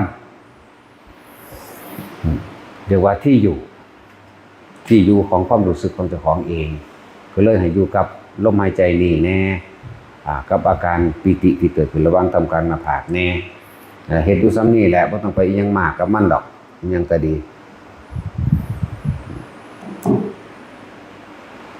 เมื่อจิตมันตั้งมั่นมีอารมณ์เป็นหนึ่งแล้วก็เอามาเทียบตอนที่เฮาอยู่กับลมหายใจนี่กับอยู่กับกลางหน้าผากนี่ความรู้สึกอยู่กลางหน้าผากนี่ตอนอยู่จังซี่สุขบ่มีทุกข์บ่มีเด้จักว่าล่ะสุขบ่มีทุกข์บ่มีเด้มีแต่อุเบกขาเท่านั้นเด้มันจึงเกิดได้ถ้าเฮาคิดถึงบุคคลที่รักเอาแล้วบัดนี้ปรุงแต่งเป็นห่วงแนวนั้นเป็นห่วงแนวนี้โอ้ยจักสิมีอยู่มีกินบ่น้อจักสิเขาสิตีสิฆ่าสิอันตรายอันนั้นอันนี้ไปแบบนั้นแบบนี้เท่านั้นนั่นแหละเกิดแล้วเห็นบ่ล่ะคิดเมื่อไหร่เกิดเมื่อนั้นเด้อจักว่าล่ะฉะนั้นพยายามที่สิอยู่ในหม่องเดียวนั่นแหละมันบ่หนีอารมณ์ที่เป็นหนึ่งดอกเสร็จดูเข้าจนเกิดความเคยชินเมื่อมีความเคยชินแล้วเหลือแต่ปีติตัวเดียวบัดนี้ลมหายใจบ่มีแต่ว่ามันสิเกิดเองดอกบ่แม่นตั้งใจว่าสิให้ลมหายใจหายแล้วมันเกิดขึ้นเลยเด้เฮ็ดไปเรื่อยบัดนี้คนที่เป็นไม่สิว่ากูคือบ่ได้จับลมมันคือมีหึนะแท้ที่จริงแล้วมันบ่คิดถึงอดีตบุคคลสัตว์สิ่งของมันบ่คิดถึงเรื่องเล่าอื่นๆมันเลยเกิดปีติขึ้นนี่ก็เป็นจิตหนึ่งอารมณ์ที่เป็นหนึ่งคือเก่าอยู่ในวิหารธรรมตัวนี้นี่เริ่มปัทมาฌานที่ตกวิจารหายไปบ่จับลมบ่ประคองลมบ่มีหยังปีติเลยเกิดขึ้นเฮาเอาจุดเดียวแหละตัวที่3เด้อยู่ตกวิจารปีติอันเป็นความรู้สึกทางกายหายไปเหลือแต่ความเรียกว่าปัสสัทธิคือบ่มีสิ่งใดสิ่งหนึ่งเกิดขึ้นตัวนี้อิ่มเอิบโล่งโปร่งอยู่ในใจเฮานี่อยู่ในระหว่างท่ามกลางอกนี่แหละเป็นโล่งๆเป็นบอกบ่ถูกเป็นนามธรรมหรือธรรมกายก็ว่าไปเป็นผู้เสวยสุขในนามกายเพิ่นว่ามันสิลึกกว่าตัวนี้ลึกกว่าตัวความรู้สึกอยู่ทางนี้เฮาก็เฮ็ดอยู่แค่นี้แหละบ่ว่า1บ่ว่า2บ่ว่า3มีสิทธิ์เข้านิพพานเบิดมันสิเป็นเราเอง1ให้เป็นซะก่อนนอกนั้นให้เป็นผู้มีสติรู้อยู่ซื่อๆกับมันว่ามันสิเป็นไปจังใดมันเป็นไปจังคือประคองมันไว้อย่าให้ไปคิดถึงบุคคลสัตว์สิ่งของเท่านั้นเด้เนี่ยจังว่าทุกคนถ้าเข้าถึงหม่องแล้วบ่ได้ยากเด้บ่มีผู้ใดมาจี้ว่าเฮ็ดแบบนี้ให้พวกเจ้าเด้จี้บอกทั้งความคิดบอกทั้งความรู้สึกอยู่ในลมเด้อลมเข้าลมออกลมเข้าลมออกแล้วสิมีความรู้สึกนึงนึบๆอยู่กลางหน้าผากพวกเจ้าจับตัวนี้ไว้ซะก่อน อยู่แค่นี้ซะก่อนนี่บ่มีคนใดมาจี้เอาปานนี้เด้แต่ว่าเขาถึกหม่องซาดนี่จบได้เลยเด้สิบอกให้ขึ้นอยู่กับเจ้าของเองเด้บัดนี้ซาดนี่จบได้เลยนี่คือยังบอกเนี่ยเอาก้มหน้าลงเล็กน้อยสูดลมหายใจเข้ายาวออกยาวเข้ายาวออกยาวเรื่อยๆมีความรู้สึกแบบนี้หรือยังจังนี้มันบ่มีผู้ใดมาจี้ซี่ให้พวกเจ้าปานนี้เด้แล้วจังว่าหางคนก็เหลียวเบิ่งเฮาซื่อๆเฮ็ดแต่แม่อยู่ก็ยังบ่เฮ็ดอยู่สิไปฝึกที่บ้านบ่มีทางมันฟังอยู่แล้วมันก็มาเฮ็ดหยังขนาดเฮาคุ้มให้เฮ็ดปานนี้นั่นแหละถึงจังซั่นบ่มีผู้ใดมาบอกถึงความรู้สึกได้ขนาดนี้ดอกความรู้สึกนี่เป็นแบบนี้นะสิไปหาไสอีเฮาก็ได้แต่เป็นผู้บอกซื่อๆได้บัดตัวเองได้เฮ็ดเองเจ้าอยู่กับลมหายใจเข้าออกเด้อมีความรู้สึกนิ่มๆนุ่งๆตัวนี้หรือยังถ้ามันมีแล้วเฮ็ดจนชินซะก่อนพวกเจ้าจับลมหายใจเข้าออกกับอาการปิติตรงหน้าผากแล้วอาการอื่นๆมันสิซ้อนขึ้นมาเด้อก็เป็นปิติคือกันเนี่ยบางทีก็โยกซ้ายโยกขวาบางทีก็โยกหน้าโยกหลังพวกเจ้าอย่าสนใจตัวอื่นที่แทรกเข้ามาให้ทำจิตหนึ่งเพ่งอยู่ในอารมณ์อันเป็นหนึ่งอย่างเดียวนี่ลมหายใจนี่กับความนิ่มๆนุ่งๆอยู่กลางหน้าผากเด้อเนี่ยเฮาบอกขนาดนี้บางทีขนลุกสู้ซ่าขึ้นมาหรือเนือบหน้าเพิ่มหน้าอยู่กลางหัวท้ายท้อยข้างๆมื้อนี่จังสิก็อย่าสนใจให้เข้าใจคำว่าจิตหนึ่งให้เข้าใจคำว่าเพ่งอยู่ในอารมณ์อันเป็นหนึ่งนะบ่ขนาดนี้แหละเฮาฮู้จักดอกว่าแค่รู้อยู่รู้หยังรู้ว่าขนลุกรู้ว่าโยกรู้ว่าสั่นรู้ว่าสายรู้นี่คือเพียงกายเท่านั้นแต่ใจไม่คิดไม่นึกนี่ถ้าใจบ่คิดบ่นึกแล้วมันก็เอิ้นว่าจิตหนึ่งที่เพ่งอยู่ในอารมณ์อันเป็นหนึ่งมันตัวมันบ่ไปวิตกวิจารณ์กับเรื่องอื่นๆที่มันแทรกมาแล้วขนาดนั้นแหละบอกจี้เอาขนาดนั้นแหละเฮ็ดจนว่ามันชินก่อนตัวปุ่นไปทางเอายอดพระอรหันต์อย่างนั้นจะเป็นได้ไหมจะเป็นได้ไหมโอ้ยจะไปเว้าถึงฮอดพระอรหันต์เถอะอยู่นี่ลมหายใจอยู่ในจุดอุณาโลมเจ้าของมันได้ก่อนเถอะไปก็ดีนะอยากรู้นั่นแหละเขาเอิ้นพวกประสาทพวกไปเกิดใหม่เบิดตัวเองยังบ่ฮู้ตัวเองอยากไปรู้ผู้อื่นอีกอยากไปรู้อยากไปเอายอดนั่นล่ะว่าให้ทุกคนเพ่งอยู่ในลมหายใจเจ้าของเองนี่กับอุณาโลมตัวนี้บางทีเวลามันโตแข็งโตเกร็งกึกกักขึ้นแล้วเด้ขนลุกแบบวูขึ้นเลยเด้ธรรมดาว่ะผู้เป็นสิฮู้จักได้อันนี้มันเป็นวูวืดขึ้นเลยเด้อันแผงตั้งขึ้นปัญญาค่าของเด้ธรรมดาว่ะวืดเฮาก็รู้อยู่คือพยายามบ่คิดหาเหตุผลกับมันบ่ไปคิดหาเหตุเกิดจากหยังผลสิเป็นแบบใดหรือบ่ไปใส่ใจอาการอื่นเด้สิใส่ใจอยู่เฉพาะจุดเดียวนี่เลยนี่เบิ่งจังซั่นเฮ็ดจนชินพุ่นเด้แนวนี่สิเกิดหยังขึ้นจนชินมันก็เลยบ่หวั่นไหวครับสิ่งที่เขามากระทบตัวมันวือบ่ธรรมดาเลยวือจนกายลอยได้พุ่นเด้ธรรมดาบ่เฮาบ่สนใจนี่เฮาสิเบิ่งจุดเดียวเฮาสิจับจุดเดียวนั่นแหละจิตหนึ่งที่เพ่งอยู่อันเป็นอารมณ์ที่หนึ่งอารมณ์ที่เป็นหนึ่งนะมันบ่ธรรมดาเด้บาดมันหมุนมันก็หมุนเด้มันหมุนเฮาก็บ่สนใจแต่ว่าใส่ความรู้สึกหยุดได้เนี่ยมันหมุนแม่นบ่ใส่ความรู้สึกยึดมันวือนี่รู้กับมันเลยแต่ว่าอันกายโยกซ้ายโยกขวาโยกหน้าโยกหลังโค้งโน้มลงถือกองถือจ้องลงถือดันดึงลั่งลงนี่เฮาสามารถหยุดได้นะหยุดโดยใส่ความรู้สึกหยุดบ่ให้มันเป็นไปตามที่มันดึงไปมันจิบเฮาบ่คล้อยตามมันนั่นแหละคือว่าอยู่วงเดียวเลยอยู่กับตัวนี้เพ่งอยู่จังซั่นอยู่จังซี่ล่ะแล้วมันสิรู้จักในตัวเองดอกว่าคำว่าจิตที่ถูกโลกธรรมกระทบแล้วไม่หวั่นไหวคือหยังแล้วมันสิเข้าใจคำว่าเห็นสักแต่ว่าคือถามหลวงพี่เพิ่นถามหมู่ครูบาเพิ่นย่างไปบิณฑบาตตามตลาดเห็นผู้นั้นผู้นี้คิดจังใดบ่บางคนก็คิดตลอดแต่ว่าบางองค์บอกว่าบ่คิดหยังเลยนี่ใช้ได้เข้าใจบ่นี่เอิ้นว่าใช้ได้ได้กลิ่นเขาลองได้กินอันเขาปิ้งปูปิ้งปลาปิ้งไก่ว่าได้คิดหยังบ่ ฮู้อยู่ว่ามันเหม็นมันขิวแบบใดฮู้แต่บ่คิดนี่ใส่ได้เข้าใจว่าล่ะเนี่ยมันต้องฝึกเข้ามาจากตนภายในพี่มันที่บอกว่าเป็นหยังจังบ่ให้ไปวันไหวในอาการให้เกิดในตัวเองยังไปเห็นบ่เขาบ่ได้เหลียวเบิ่งหมู่อื่นได้ผู้จังสั่นเขาเห็นแตะมือใส่บาทนึงเด้ผู้นั้นผู้นี้ใส่สุดนั้นสุดนี้รู้จักบ่เด้เห็นแตะมือใส่บาทเพราะว่าเขาสำรวมอินทรีย์ตาหูจมูกลิ้นกายของเขาเองเด้เขาสำรวมอินทรีย์เขาเด้ครับนั่นแหละ ยินมันก็ตั้งมั่นสำรวมอินทรีย์ล่ะตายินทรีย์แล้วสำรวมตัวนี้นี่แล้วบ่ฮู้จักว่าจักไผขี้ร้ายจักไผงามจักไผไม่รู้จักเฒ่าจักแก่เบิ่งแตะมือเขาบาปเนี่ยเรียกว่าสำรวมแล้วนะเพราะระวังตาหูจมูกลิ้นกายของเขาเอง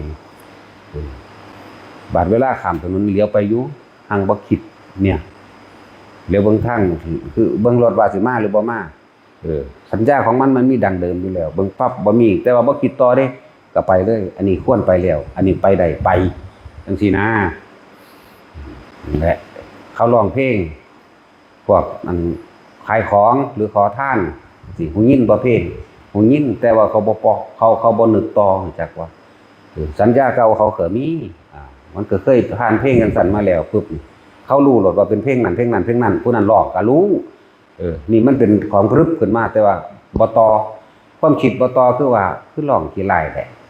คือบ่ม่วนคือบ่คือแท้โอ้ผู้นี้คือร้องคือแท้เนี่ยนี่คือพวกคิดเข้าใจบ่นี่บ่มีใครมาบอกความคิดพวกเจ้าได้ขนาดนี้เด้อเพราะว่าหยังเขาอยู่จิตหนึ่งที่เพ่งอยู่ในอารมณ์ที่เป็นหนึ่งจักว่านั่นแหละเขาอยู่ตำแหน่งเดียวของเขานี่เขาบ่ยินกันแล้วกันนะว่าร้องเพลงหยังเวกว่าใส่กันบีบแกติ๊กตากใส่กันเขาก็แงกเบิ่งอยู่ว่าสิมาซ่นเขาบ่เขาก็แงกแต่บ่คิดบอกวิธีขนาดนั้นแหละจังว่าแต่ละคนฝึกเอาในตนนี่แหละบ่ต้องไปหาหม้องอื่นหลายอย่างที่พวกเฮาคือความละเอียดคักก็ได้อันซ้ำนี้ก็ได้บ่อย่าแม่นของหน่อยเด้บ่มีผู้ใดมาบอกลึกซึ้งขนาดนี้เด้บอกเรื่องที่เกิดเกี่ยวกับตนเองได้เด้นี่บอกฮอดความคิดฮอดระงับไว้อย่าคิดทั้งสั้นอย่าคิดทั้งสี่พุ่นเด้แล้วเอาไปเพ่งอยู่หม้องนี้ดูหม้องนี้ยืนอยู่หม้องนี้จุดนี้ทำความรู้สึกอยู่กับอุณหภูมินี่แล้วบอกขนาดนี้ถามไปเรื่อยนั่นแปลว่าอยู่ถามลงมันยังหลับลืมแล้วผู้บายยังวะลืมซื้อแล้วซีดถามผู้บาซีดเห็นบ่คนยางมากเห็นคิดยังบ่นี่ใส่ได้เข้าใจบ่ล่ะเห็นบ่อันหมามันกัดกันเห็นได้ยินถึงเห็นทุกอย่างนั่นแหละคิดยังบ่นี่แหมเขาอยู่นี่เด้เข้าใจบ่ที่ว่าบ่คิดนั่นจักว่าเขาอยู่ในอารมณ์อันเป็นหนึ่งของเขาเด้ย่างไปนำตลาดรถสีเขียวสีเหลืองสีแดงสีขาวเขาก็รู้ได้แต่ว่าเขาบ่คิดนี่แหมมันละเอียดคักเด้พวกเจ้าอันแนวมื้อนี้บัดนี้ภายในก็คือกันนี่ภายนอกภายในก็สร้างบัดนิมิตต่างๆที่เกิดขึ้นบ่เป็นว่าเป็นรูปผีเป็นรูปเปรตเป็นเทวดาเป็นอีหยังต่างๆเขาก็เห็นเด้เขาหังบ่คิดนำจักบ่ล่ะเขาก็เห็นอันแปลกๆนั่นน่ะเขาบ่คิดนั่นแหละที่บอกว่าจิตที่ถูกโลกธรรมมันบ่แม่นแต่โลกธรรมนอกๆบ่แม่นแต่โลกธรรมว่าได้ลาภเสื่อมลาภได้ยศเสื่อมยศมีสุขมีทุกข์ได้มาเสียไปมันบ่แม่นแต่แค่นี้เด้มันทางในนำในการได้ยินเสียงผีเสียงเปรตห้องวีดวิวกี้จี๊ดจี๊ดแสบแก้วหูถ้าเฮาบ่คิดบ่แสบแต่หูยินไกลได้หูยินลึกได้บ่แสบแต่เฮาบ่คิดถ้าคิดนี่แสบแล้วก็เกิดความบาดบั่นแล่นเลยย่านเลยถ้าย่านแล้วมันก็เศร้าดอกบ่มีหยังดอกเห็นเทวดาก็คือกันเห็นแม้กระทั่งพระสงฆ์องค์เจ้าหรือพุทธเจ้าทุกอย่างนั้นมันสิตีออกไปในทางที่เห็นจริงแต่เรื่องไม่จริงไม่มีอะไรมีอยู่จริงผู้ละผ่านการฝึกแบบนั้นมาแล้วเป็นนิ่งๆแล้วเป็นว่างๆไม่แม่นว่าเขาบ่เห็นเด้พวกงูโผล่ขึ้นมาจากดินจังซี่เขาก็เห็นแต่เขาบ่คิดว่ามันสิมาหยังบ่คิดแต่อย่างมันสิเฮ็ดหยังเฮาได้ว่านะนั่นแหละทุกคนอยู่หม่องเดียวนี่แหละหลักเดียวนี่โลด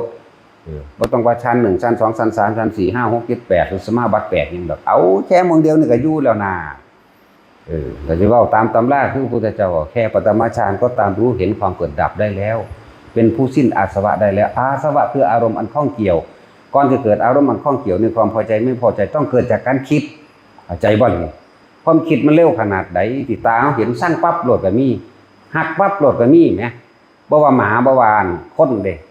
หมาตัวนี้คือตาสั่งแท้บ่เคยเห็นมันจังเทื่อก็ยังว่าเนาะคิดเราได้นั่นน่ะมันเร็วขนาดนั้นมันเป็นสูตรสำเร็จไปเลยแล้วเห็นคนอย่างมากเนี่ยผู้งามก็มันคิดไปแล้วเด้พอใจเขาปั๊บเนี่ยแต่นั้นอยู่กับคำว่ามีจิตหนึ่งที่เพ่งอยู่อารมณ์อันเป็นหนึ่งแค่ปฐมฌานก็พอแล้วแค่นั้นน่ะอาสวะก็สิ้นไปแล้วเข้าใจว่าอาสวะคืออารมณ์ความรู้สึกที่ยังเข้าไปคล้องอยู่กับความพอใจและไม่พอใจเท่านี้ไม่ได้ของแนวอื่นหลักปราศจากความคิดได้มันจังบ่เกิดอารมณ์ใดบ่คิดได้มันจังเกิดที่ว่าคนบ่เคยเห็นกันจักเถื่อเห็นปั๊บสั่งปั๊บนี่นะนี่เปรียบเทียบง่ายครับก็เด้นี่เคยมีบ่แต่ละคนมีทุกคนอยู่แล้วแต่เฮาก็เป็นล่ะเห็นเนาะแต่สั่งแหละโลเด้ผู้หญิงก็สร้างผู้ชายก็ตามเด้นั่นมันเร็วขนาดนั้นถามว่าฝึกตัวเองเฮาสิบ่เห็นมันนั่นว่าอยู่หักปั๊บโลดก็มีนั่นแหละพยายามอยู่กับตัวนี้โลดมันจะเป็นไปเองแล้วเขามีหน้าที่รู้อยู่กับมันเฉยๆดอกก่อนมันเป็นซื่อมันซื่อดอกอันที่ว่าบัดนี้มีแต่เฉพาะอาการนึบๆอยู่ระหว่างกลางหน้าผากหรือนุ่มน้ำตั้งหัวเฮานั่นน่ะนุ่มนาบโดยที่เฮาบ่ได้จับลมใจเลยว่าฌาน2เนี่ยก็เป็นจิตหนึ่งที่เพ่งอยู่ในอารมณ์ที่เป็น1แล้วเอิ้นว่า2มั่งอันโต3นี่ว่างโล่งเว้อออกไปบอกว่าคือตัวนี้แต่ว่าความละเอียดในการสิเห็นอีกในการสิกระทบกระทั่งละเอียดก็นั่นอีกถ้าผ่าน1ผ่าน2ก็แล้วตัวที่3มันก็แค่รู้อยู่กับมันซื่อๆดอกรู้อยู่เฉยๆเห็นนั่นเห็นนี่ค่ะบ่ได้ไปสนใจว่าจริงถ้าสนใจว่าจริงคือเดินจงกรมอยู่นี่ปึ๊บอยู่พุทธเจ้าเสด็จมาลอยมาเลยบัดมันก็นั่งคุกเข่าลงคุยธรรมะกันโดนแล้วนั่นแหละมันมีใครเห็นนำเฮาบ่ล่ะบัดบ่มีนี่เลยจึงบอกว่าอย่าเชื่ออย่าเชื่ออย่าคุยอย่าถามอย่าใดๆทั้งสิ้นอย่าลุกลับอย่าทำความเคารพกราบไหว้มันบ่แม่นของจริงจักว่าล่ะขนาดนั้นเด้อสิไปว่าหยังก็พวกไปเห็นเราเป็นบ้าว่าเจ้าของเห็นนั่นเห็นนี่รู้อดีตรู้อนาคตไปบ่แม่นจักอย่างในตำราเพิ่นก็บอกมาหลายแล้วพระโมคคัลลาภาษาลิบุตรเพิ่นก็เก่งคือกันล่ะแต่ว่าเพิ่นตายไปแล้วเด้เข้าใจความหมายว่าบ่สมควรสิเขาไปถือเอาเด้สุญญโตโลกเอเด้รู้จักบ่ล่ะโลกนี้เป็นของว่างเปล่าบ่ควรเข้าไปถือเอาจักอย่างพยายามอยู่กับจิตหนึ่งที่เพ่งอยู่ในอารมณ์ที่เป็นหนึ่งกับตัวเองเถอะถ้าเฮาอยู่จนชินแล้วเนี่ยเกิดจังขึ้นมันสิบ่วอกแวกมันสิบ่คิดไปเด้มันบ่คิดออกเด้มันสิกราบเข้ามาแต่อยู่กับตัวเองนั่นแหละบัดสิตายอีหลีแล้วเข้าในลมหายใจของเจ้าของเองเด้ระงับหอดความเจ็บปวดในก่อนสิตายตัวมันบ่คิดแต่มันสิเอาหยังมาเก็บมาปวดมันบ่สนใจมันบ่ไปใส่ใจมันบ่เป็นสำคัญให้ค่าตัวนั้นดอกมันก็พึบไปของมันเองดอกอันนั้นจังว่าเฮาเน้นอันนี้เน้นมองสิบ่มาเกิดเลยเด้แล้วก็เฮาก็เป็นคนมักง่ายพร้อมบ่ต้องไปฝึกหยังยากเอาแค่ลมหายใจเข้าออกกับตัวนี้ง่ายๆถ้าปักยากก็ไปแบกกดแบกบาตรพระก็เลยพูนขึ้นภูขึ้นผาลงเขาลงห้วยลงน้ำทางไฟแบกฟื้นพูนไปยากถ้าพวกนี้มักยากก็แล่นไฟไปหาหม่องอื่นหม่องไกลๆนั่นแหละเฮามันมักง่ายจังว่าฮู้จักหม่องมันง่ายลมหายใจนี่แหมหม่องมันง่ายแหมลมหายใจกับอันนี้นึงเด้บ่ต้องไปหาสถานที่หม่องหันหม่องนี้ดอกเฮาบ่ไปแล่นหาไผอีกเด้บ่ไปหาไผนี่แหละหาในตนนี่เด้เวลาปฏิบัติของเฮาก็คือเวลาหายใจเข้ากับหายใจออกนะสถานที่ที่ปฏิบัติดีที่สุดกับกายกับใจของตัวเองมันก็ร่วมอยู่หม่องนี้นึงไงเฮาเลยบ่ไปหาไผบ่ไปแล้วถ้าไผสิจังได๋ถ้ามันบ่คิดออกแล้วมันสิไปเงิดโลกอย่างเดียวนี่เนาะเอาพอละมื้ออื่นวันที่17เนาะวันที่17หรือมื้ออื่นพรุ่งนี้ tomorrow ก็สิมีการบวชอีก6องค์6รูปการบวชเป็นการสืบทอดพุทธศาสนาเต็มรูปแบบ ถึงอัตลักษณะคืออัตตาตัวตนก็ โกนหัวโกนหนวดนะห่มผ้ากาสายะรับผ่ากาสาวพัดมาทำให้แจ้งซึ่งพระนิพพาน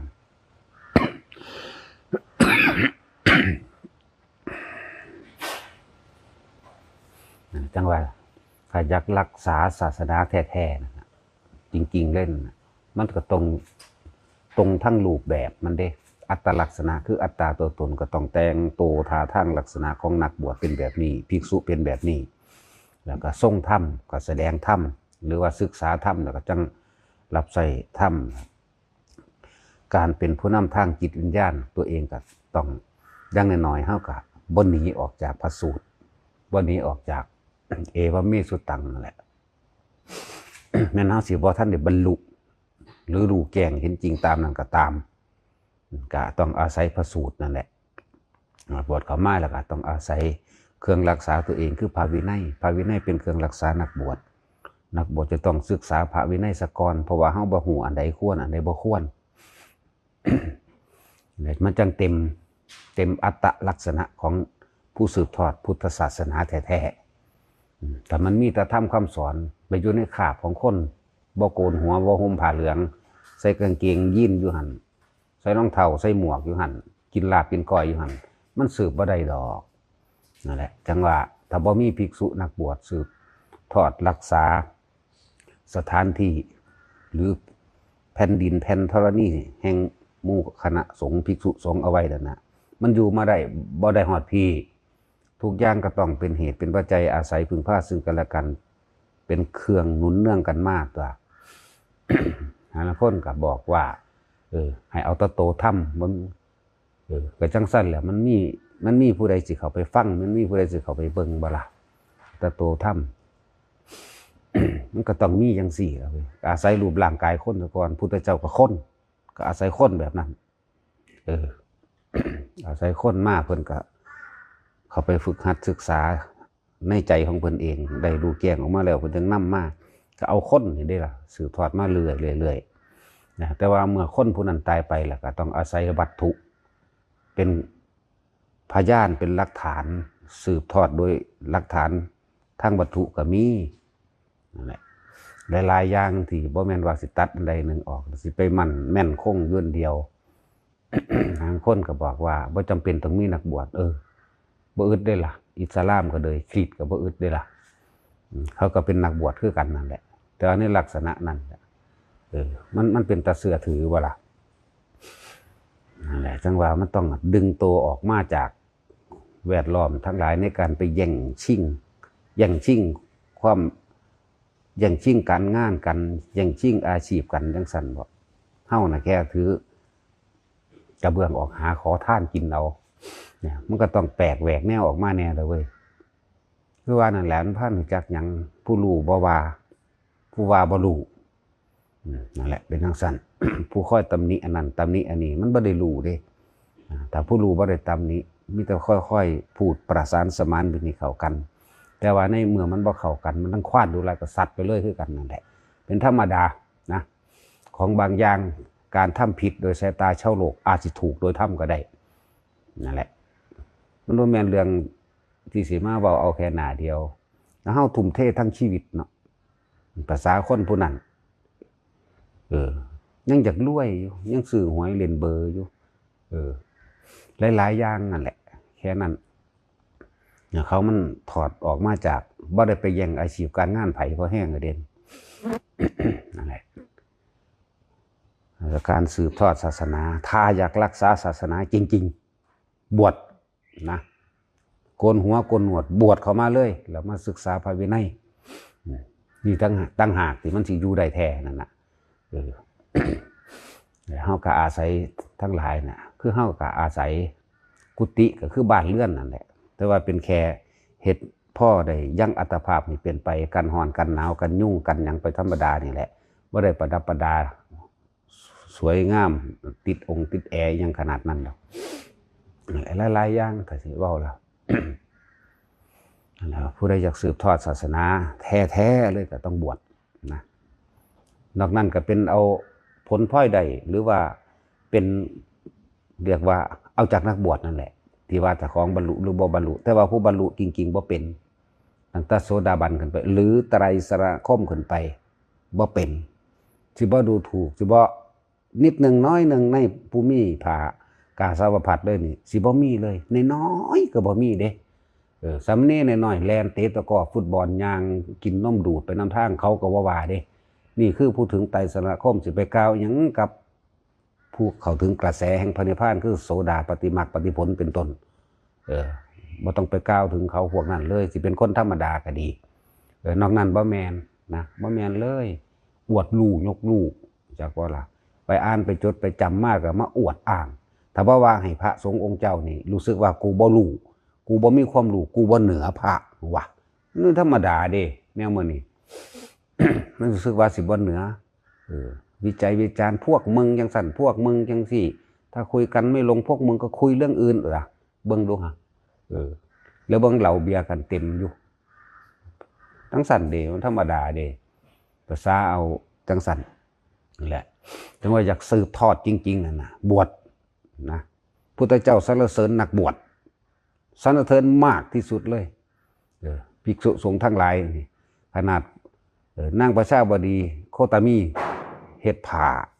จีวรไตรจีวรครบสุดมาเลยนี่ถวายพระพุทธองค์ก็บ่เอาถวายลำดับของสงฆ์ไหลไปเรื่อยๆก็บ่เอา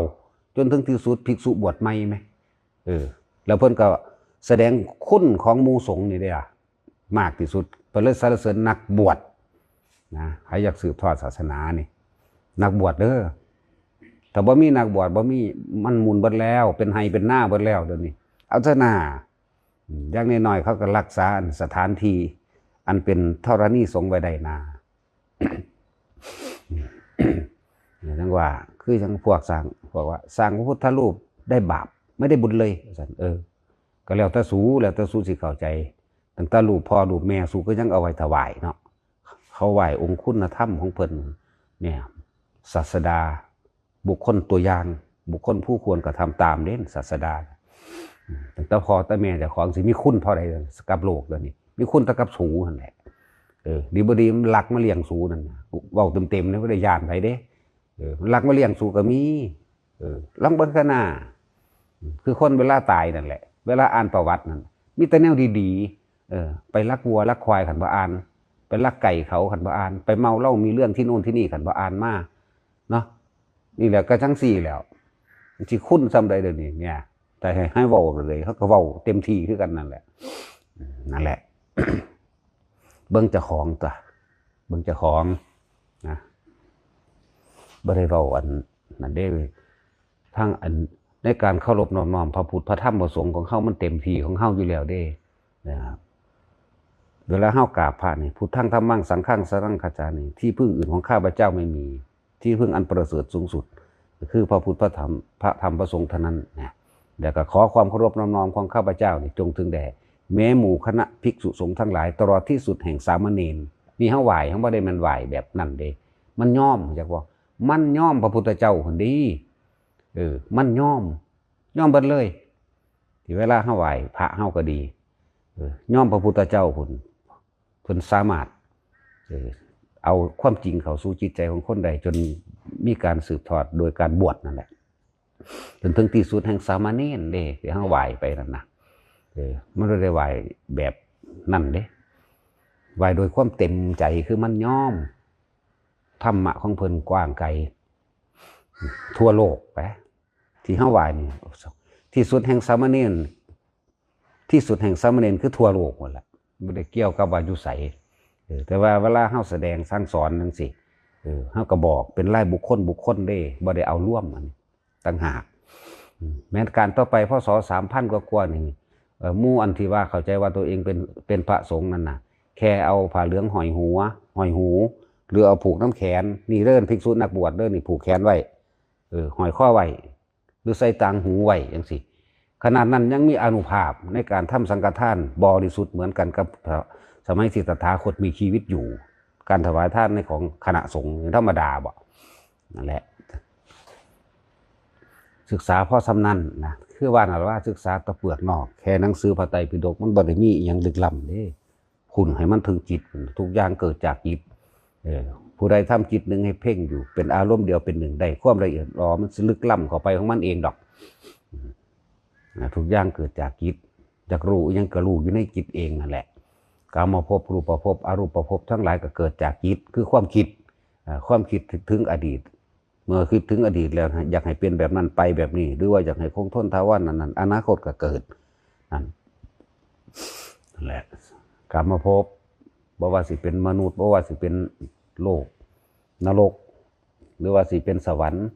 เนี่ยกามภพรูปภพก็คือพวกภพทั้งหลายอรูปภพพวกอรูปภพทั้งหลายเนี่ยเกิดจากจิตเบิดถ้าผู้ใดอยากเกิดก็จะคิดเท่านั้นแหละง่ายๆถ้าผู้ใดว่าอยากเกิดเนี่ย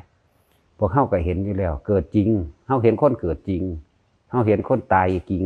เจ็บจริงปวดป่วยจริงเกิดแก่เจ็บตายจริงเห็นไหมนี่มันสิ่งที่เฮาเห็นแหละแล้วมันก็น้อมมาหาเฮาก็ต้องตายแบบนั้นจริงๆคือกันเลยล่ะตอนเจ็บตอนปวดตอนป่วยนั่นน่ะเวลาเคยโทษพูนโทษพี่บ่ตะของเองไหมโอ้ยเป็นน้ำมันนั่นเป็นน้ำมันนี่เป็นน้ำผู้นั่นเป็นน้ำผู้นี่เด้มันสิโทษผู้อื่นนอกจากตนเด้ส่วนมากเอาประสบการณ์จากของแล้วเวลาเจ็บปวดเวลาป่วยไหมโทษไปแล้วก็ไปขออาศัยผีสางนั่งใหม่ต่างๆนานาสารพัดในการที่สิรักษาตัวเองนั่นเห็นบ่ล่ะบ่ได้เบิ่งเหตุของมันเลยเหตุมันเกิดจากจิตเฮาเองความคิดเฮาเองเด้บ่ได้เกิดจากแต่ของเกิดมาเองเด้บ่แม่นผู้อื่นเฮ็ดให้เกิดเด้เกิดเพราะว่าความคิดของเฮาเนี่ยการกระทำความรวมกันได้มาเป็นพ่อแม่ผัวเมียลูกเต้ากันนั่นน่ะก็เกิดจากจิตเจตนาในการสมรู้ร่วมคิดในการกระทำรวมกันนี่แหละที่ไปใส่บ่ซันสิว่ามันเกิดจากจิตคือความคิดนี่บ่ถ้าไผว่าจะเกิดก็จะคิดเท่านั้นแหละทำจิตหนึ่งให้เพ่งอยู่ในอารมณ์อันเป็นหนึ่งไม่ได้ยากเด้มันเห็ดอยู่คือเฮาเห็ดนี่หนึ่งเด้เกิดยังขึ้นก็จะคิดจะไปคิดต่อแม่นความคิดอันใดก็แม่นความคิดมันสิเกิดอยู่กับสร้างบัดนี้แต่ว่าบ่มีความในอยากได้อยากเป็นนี่บ่มีความอยากได้แบบนั้นแบบนี้อยากเป็นแบบนี้แบบนั้นนี่มั้ยมันจบอยู่มึงนี่นั่นเด้อารมณ์มันก่อบ่ได้เกิดบ่ได้มันก็ดับภพดับชาตินั่นแหละทรงฌานเห็นอยู่แค่นี้สมถะวิปัสสนาตีคู่กันไปตัวเฮาสิรู้ได้เพราะจิตหนึ่งนั่นแหละเว้นจากจิตแล้วก็บ่มีหยังอีกละเว้นจากจิตคือเว้นจากบ่มีการคิดบ่มีการนึกอยากให้ได้ให้เป็นมันก็ว่างๆของมันจังสั้นมันก็บ่เกิดคำว่าเว้นจากจิตนั่นน่ะคือความคิดจากกะล่ะ พุทธะก็อยู่ในเฮานี่แหละรู้ตื่นในใดก็รู้ในเฮาเองพุทธะเลยแปลว่าผู้รู้รู้ยังก็รู้ทุกอย่างรู้ทุกสรรพสิ่งรู้สุขสรรพสัตว์รู้สุขสรรพอย่างนั่นแหละถ้ามันรู้ไปเบิดทุกอย่างจังสั่นแล้วก็บ่มีความคิดความนึกในความอยากได้อะไรอยากเป็นมันก็ดับจากสิ่งทั้งปวงทุกอย่างคือกันนั่นแหละถึงว่าพวกเฮานั่นน่ะหาเครื่องอยู่เพ่งอยู่ในนี่ล่ะลมหายใจนี่อุณาโลมนี่เห็นอยู่แค่นั้นเกิดยังขึ้นเท้าดึงมันขึ้นมาดึงไปดึงมามันบ่ขึ้นกับเบิ่งมันเลยซื่อๆนี่แหละแต่เฮาบ่คิดบ่นึกในความอยากได้อยากเป็นดอกอารมณ์เกิดบ่ได้ที่สุดของอริยะโดยพระอรหันต์เด้อเว้าเรื่องพระอรหันต์บัดอารมณ์พระอรหันต์คือบ่มีอารมณ์ไม่มีความรู้สึกในความพอใจและไม่พอใจยินดีก็ไม่มียินร้ายก็ไม่มีจบอยู่นี่คือที่สุดของพระอรหันต์บ่หาแต่ไล่มาดอกสังโยชน์10อันนั้นอันนี้บ่ไล่มาเลยก็ได้เอาตัวนี้วัดตัวเองโลดคนเฮามันบ่อยากได้บ่อยากเป็นแล้วมันก็บ่ค้นคว้าค้นขวายมันก็บ่คิดบ่นึกบ่ปรุงบ่แต่งทันตัวอารมณ์มันสิเกิดได้จังได๋ความยินดียินร้ายมันก็เกิดบ่ได้นี่พระอรหันต์เป็นจังซี่นั่นแหละบ่เต็มโลดส่วนโสดาสกิทาคาก็เอาศีลเอาปกติของจิตที่ไม่คิดไม่นึกในการเบียดเบียนทำร้ายผู้ใดผู้หนึ่งเสียชีวิตและทรัพย์สินนี่ตัวนี้นอกนั้นก็เหลือแต่ความอะไรยังคิดยังนึกจักว่าล่ะยังมีความผูกทั้งผูกพันทั้งอะไรทั้งผูกพันนั่นแหละเกี่ยวข้องและผูกพันจักว่าด้วยรักและผูกพันนะจักว่าเคยฟังบ่เบิดตะกี้ หากเราต้องจากกันนั่นน่ะจักว่าล่ะนั่นแหละด้วยรักและผูกพันมันที่คิดนึกถึงโอ้ยเป็นจังใดเนาะอยู่จังใดเนาะว่างอนาคตไว้ให้ผู้นั้นไว้ให้ผู้นี้วางแผนด้วยความหวังดีนั่นแหละจึงว่าด้วยรักและผูกพันวางแผนแบบนั้นวางแผนเป็นนี่เป็นห่วงเป็นใย แต่ว่าในความคิดที่ทำลายเบียดเบียนผู้ใดผู้หนึ่งเสียชีวิตกับทรัพย์สินบ่มีมีด้วยหลักและผูกพันจักว่าและถ้าเด็ดเดียวเพียงพอแล้วมันเข้าใจรู้แจ้งแล้วแม้นเฮาสิหวังดีเพียงใดก็ตามถ้าเขาบ่เฮ็ดเฮาก็เฮ็ดหยังกับเขาบ่ได้คนทั้งหลายสัตว์ทั้งหลายย่อมล้วนแล้วแต่เป็นไปตามการกระทำของเจ้าของเองโดยใจโดยเจตนาโดยจิตความคิดของเขาคิดนึกอย่างหนึ่งเฮาก็คิดนึกอย่างหนึ่งนี่นะฉะนั้นสำรวมเข้ามาที่จิตของเจ้าของเองโลดมาเฮ็ดให้มันตั้งมั่นอยู่ในลมกับอุณาโลมนี่พอละเฮ็ดซ้ำนั้นตายบ่เกิดกันแล้วกันนาเฮ็ดอยู่ซ้ำนั้นแหละรู้สึกตัวทั่วพร้อมไหมถ้าผู้ใดบ่มีความรู้สึกตัวเข้าใจบ่ใจนวลเจ้าความรู้สึกตัวได้ตลอดอยู่บ่ล่ะยังอย่าเพิ่งตัวรู้สึกตัวอยู่ในลมนี่ก็รู้สึกตัวแล้วนะถ้ารู้สึกตัวในลมแล้วนั้นลมมันสิหายไปก็ไปรู้สึกตัวในความรู้สึกอันเป็นอุเบกขาเวทนาที่มันเป็นอาการปิติเกิดขึ้นมาถ้ารู้สึกตัวในตัวนั้นหายไปแล้วมันก็เกิดความอิ่มจิตบ่คิดบ่นึกของมันก็อิ่มเอิบอย่างนั้นแม้สิคิดสินึกมันก็รู้ท่านน่ะมันก็สิเป็นหยังกายเวทนาจิตนั่นแหละสิ่งทั้งหลายทั้งปวงคือธรรมกายเวทนาจิตธรรมระงับได้โดยการทำความรู้สึกตัวนั่นแหละบ่เป็นไปตามสิ่งต่างๆที่เขามากระทบตาก็เห็นตานอกตาในของหลอกของลวงของนิมิตต่างๆอย่างสิก็บ่ต้องไปคิดไปนึกต่อมันคือหยังไปหาเหตุหาผลอีหยังกับมันตาหูจมูกลิ้นกายรูปรสสัมผัสต่างๆนานาที่มันเกิดขึ้นแค่บ่คิดบ่นึกก็มาทำความรู้สึกตัวมันก็พอนี่นึงเด้จักรู้สึกตัวบ่เด้นี่ลมกับอุณาโลมนี่ล่ะผู้ใดนึบนับนุ่งๆอยู่จังสั่นได้นั่นน่ะมันเห็นหยังก็สร้างมันก็นึบอยู่พี่อยู่ในกายเฮาพี่นั่นแหละหาได้หาในกายหาในใจเฮานั่นแหละนั่นเอากายเวทนาจิตมันก็คอยเป็นไปของมันในหั่นแหละแต่ที่จริงบ่ยากก็เด้แค่ว่ารู้ลมหายใจเข้าออกกับมันอาการปิติเกิดตรงกลางระหว่างหน้าผากซ้ำนี่เฮ็ดอยู่ซ้ำนี่แหละเฮ็ดจนตายพุ่นบ่เกิดอีกเอาซ้ำนั่นล่ะสิยากหยังนั่นล่ะคือว่าความเกิดเฮาก็เห็นคนเกิดมาหลายแล้วความเกิดความแก่ความตายความปวดความป่วยตัวเองก็ยังป่วยมาแล้วแต่คิดถึงบ่บูไปโทษนั่นโทษนี่เนาะสุดท้ายตัวเฮาเองสิตายได้บ่นี่แยกกายออกมาจากจิตแยกจิตออกมาจากกายความเกิดและความตายมันก็บ่มีดอกจากบ่ไรอยู่แต่มันว่างๆอยู่โดยบ่คิดอยู่โดยบ่นึกตายในลมหายใจนี่แหมบ่คิดบ่นึกแหมอัธนามันเข้าอยู่ในลมหายใจเป็นม้วนลมอยู่ในหั่นแหละจักสิว่าจังไดเนาะผู้ใดเฮ็ดผู้นั้นก็เห็นนั่นแหละผู้ใดเฮ็ดมันก็ได้แหละบ่ต้องคิดลึกคิดมากหรอกเวลาเกิดหยังขึ้นก็สร้างเข้ามาลมหายใจเนี่ยทำความรู้สึกตัวในตัวของเฮาเองน่ะเกิดหยังขึ้นเข้ามาลมหายใจพับนิ่มๆน่วงๆเนือบอยู่น้ำหัวน้ำกลางหน้าผากกลางคิ้วเฮานี่เอาละนะซ้ำนั่นแหละนั่นแหละพอ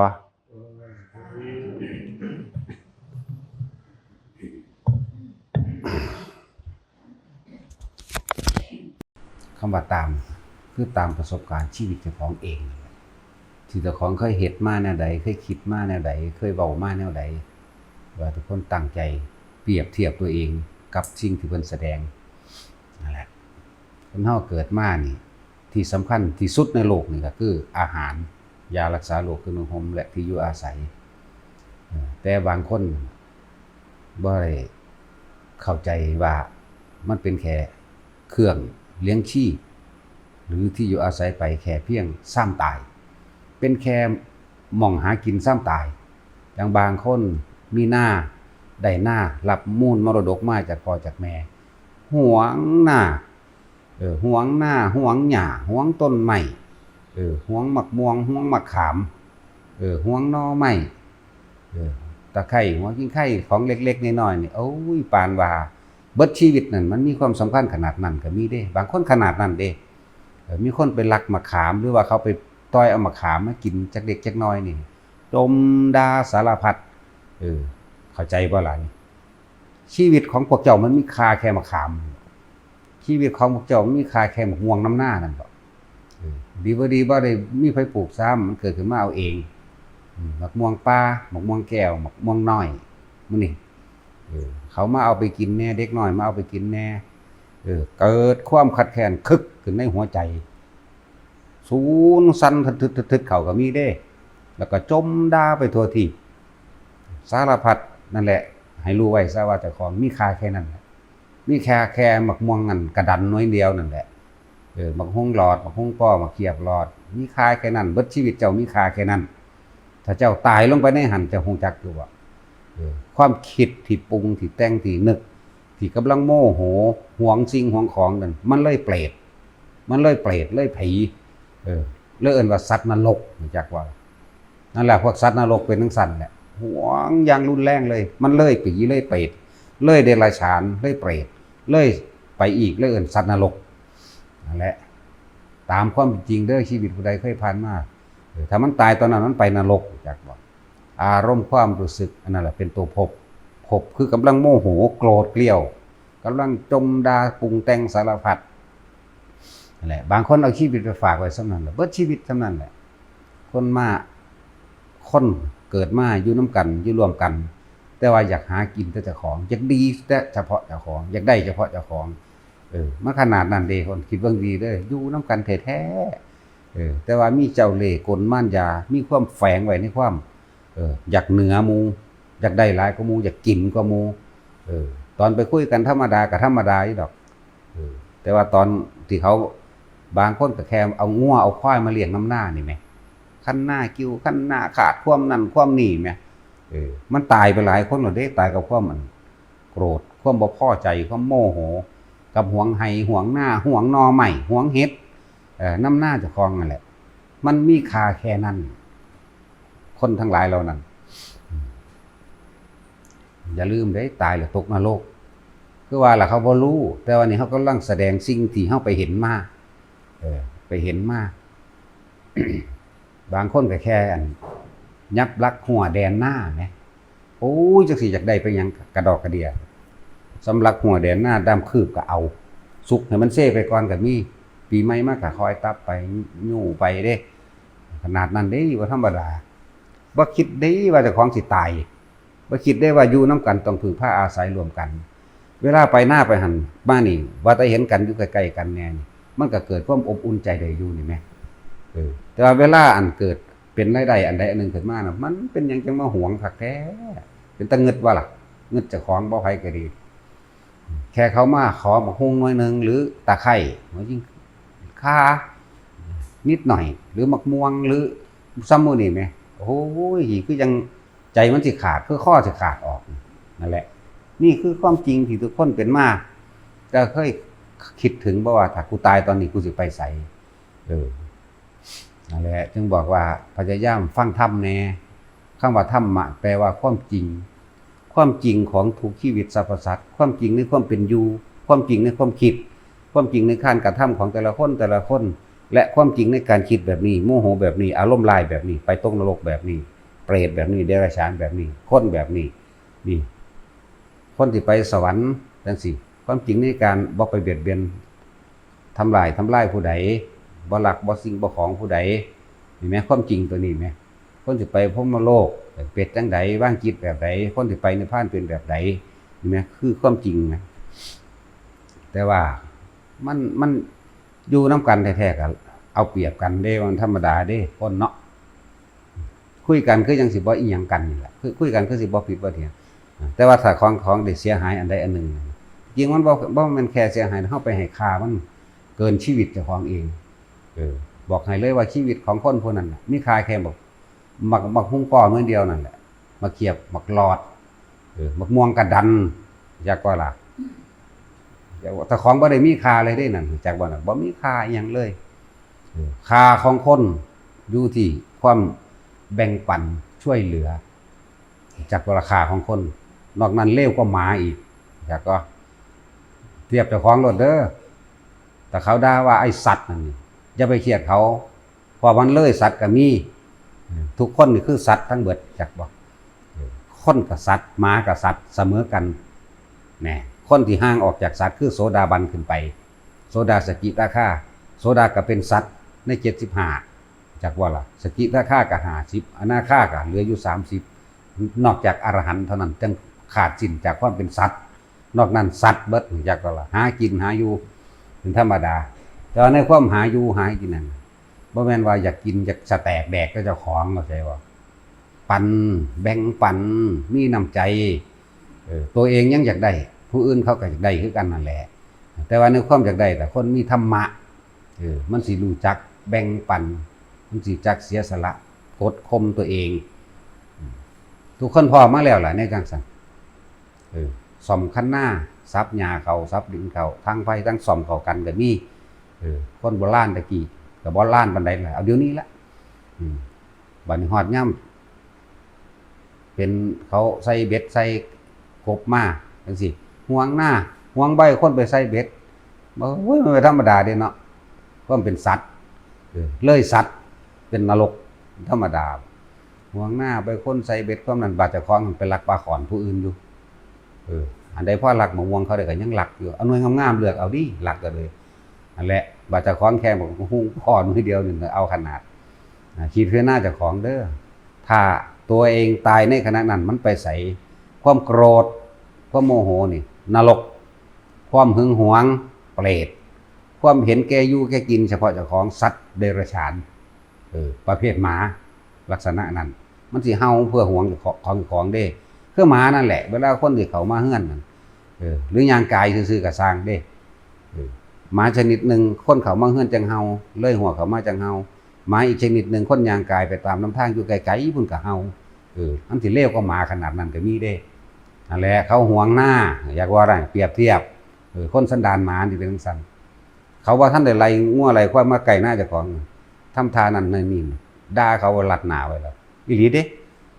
ของเฮาก็พอมาแล้วนะจังซั่นก็ดีแล้วหลายๆคนอยู่นี่ก็สิเป็นอยู่ดอกพวกเลวก็หมานี่นะจังซั่นแม่นบ่ล่ะพอคนมันทำเลวทำลายยิ่งกว่าหมาเด้บ่มีซื้อบ่ได้สิโหดร้ายยิ่งกว่าคนอีกเด้อคนนี่โหดร้ายคิดเบิ่งเด้อว่าเจ้าของโหดร้ายบ่โหดร้ายฆ่าปูฆ่าปลาทุบหัวยังอยู่ว่าซั่นเวลามันดินตกลงตารางศูนย์บักแห้งเก่าๆอีกฟาดเอาอยู่ว่าซั่นเนาะปลาบางตัวอาจจะเป็นปลาเข็งมีกลางปักมือหน่อยๆโอ้ยอารมณ์มันวื้อขึ้นบักแห้งตายตอนนั้นแม่เนาะมันสิได้ลงไปจดจำในนรกพวกที่ตกนรกเป็นเปรตเป็นเดรัจฉานเนี่ยเขาออกไปสั่งสอนเด้นั่นนะมึงสิลาบสิจื้ออยู่บ่มึงเฮ็ดแนวนี้มึงก็ทำแนวนี้มึงคิดแนวนี้นะ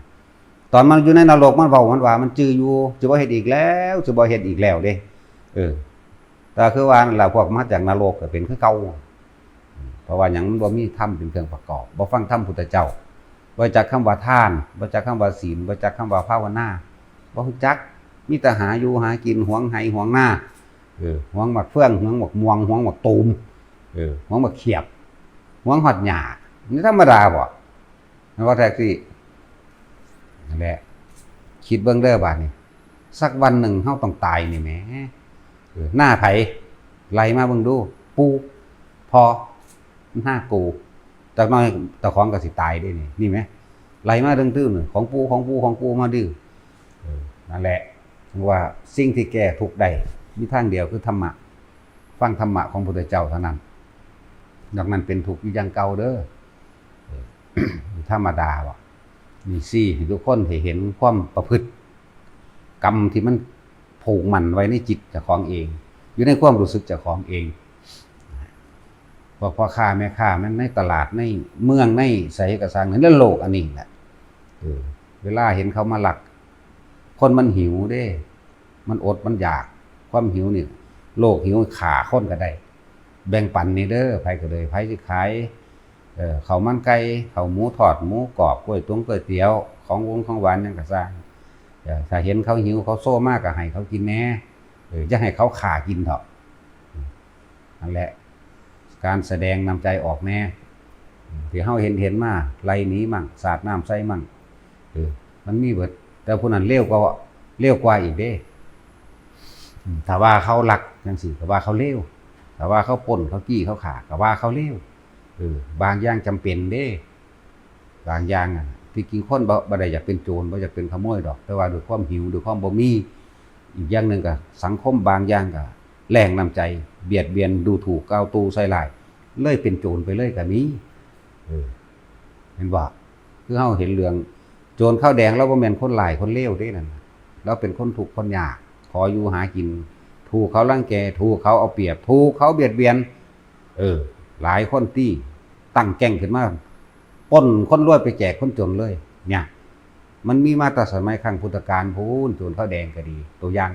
เลยก่อนนั้นก็มีอีกแค่ขออยู่ขอกินเราบ่มีหน้าเหตุเราแค่ว่าขอไปทำงานแค่แลกเขาแค่1 ทัพพี่บางแก่เล่าบาดมาแล้วก็ขาแมงเบิดหันตัวจังสั่นแล้วเนี่ยมันมีตัวอย่างมาอยู่จังสั่นหรือเฮาสิเว้าโจรสมัยนี้โจรคือจังหมู่เสือใบจังสิควายเราก็มี2 โตก็ไปเซาเขามาเฮ็ดให้เฮ็ดหน้าเอามารังแกข่มเหงเบียดเบียนทำลายพี่น้องเราทำลายพ่อแม่เราบัดเราเฮ็ดมาสิว่าโจรติเฮาบ่ได้ว่าได้ตัวนั้นของบางอย่างเมื่อสิ่งนี้มีสิ่งหนึ่งจึงเกิดขึ้นเด้มันมีหยังแต่มันมีในเจตนาของผู้นั้นแหละบ่แม่นว่าเขาสิเป็นคนเลวดอกเสือก็บ่มีว่าสิเลวหมาต่างหากก็สิเปรียบเทียบน้ำของมันแล้วเนาะโจรจังซี่ก็บ่แม่นว่าสิเลวคนเห็นแก่ตัวต่างหากเลวบ่เกี่ยวกับรวยบ่เกี่ยวกับจนรวยพันใดก็สร้าง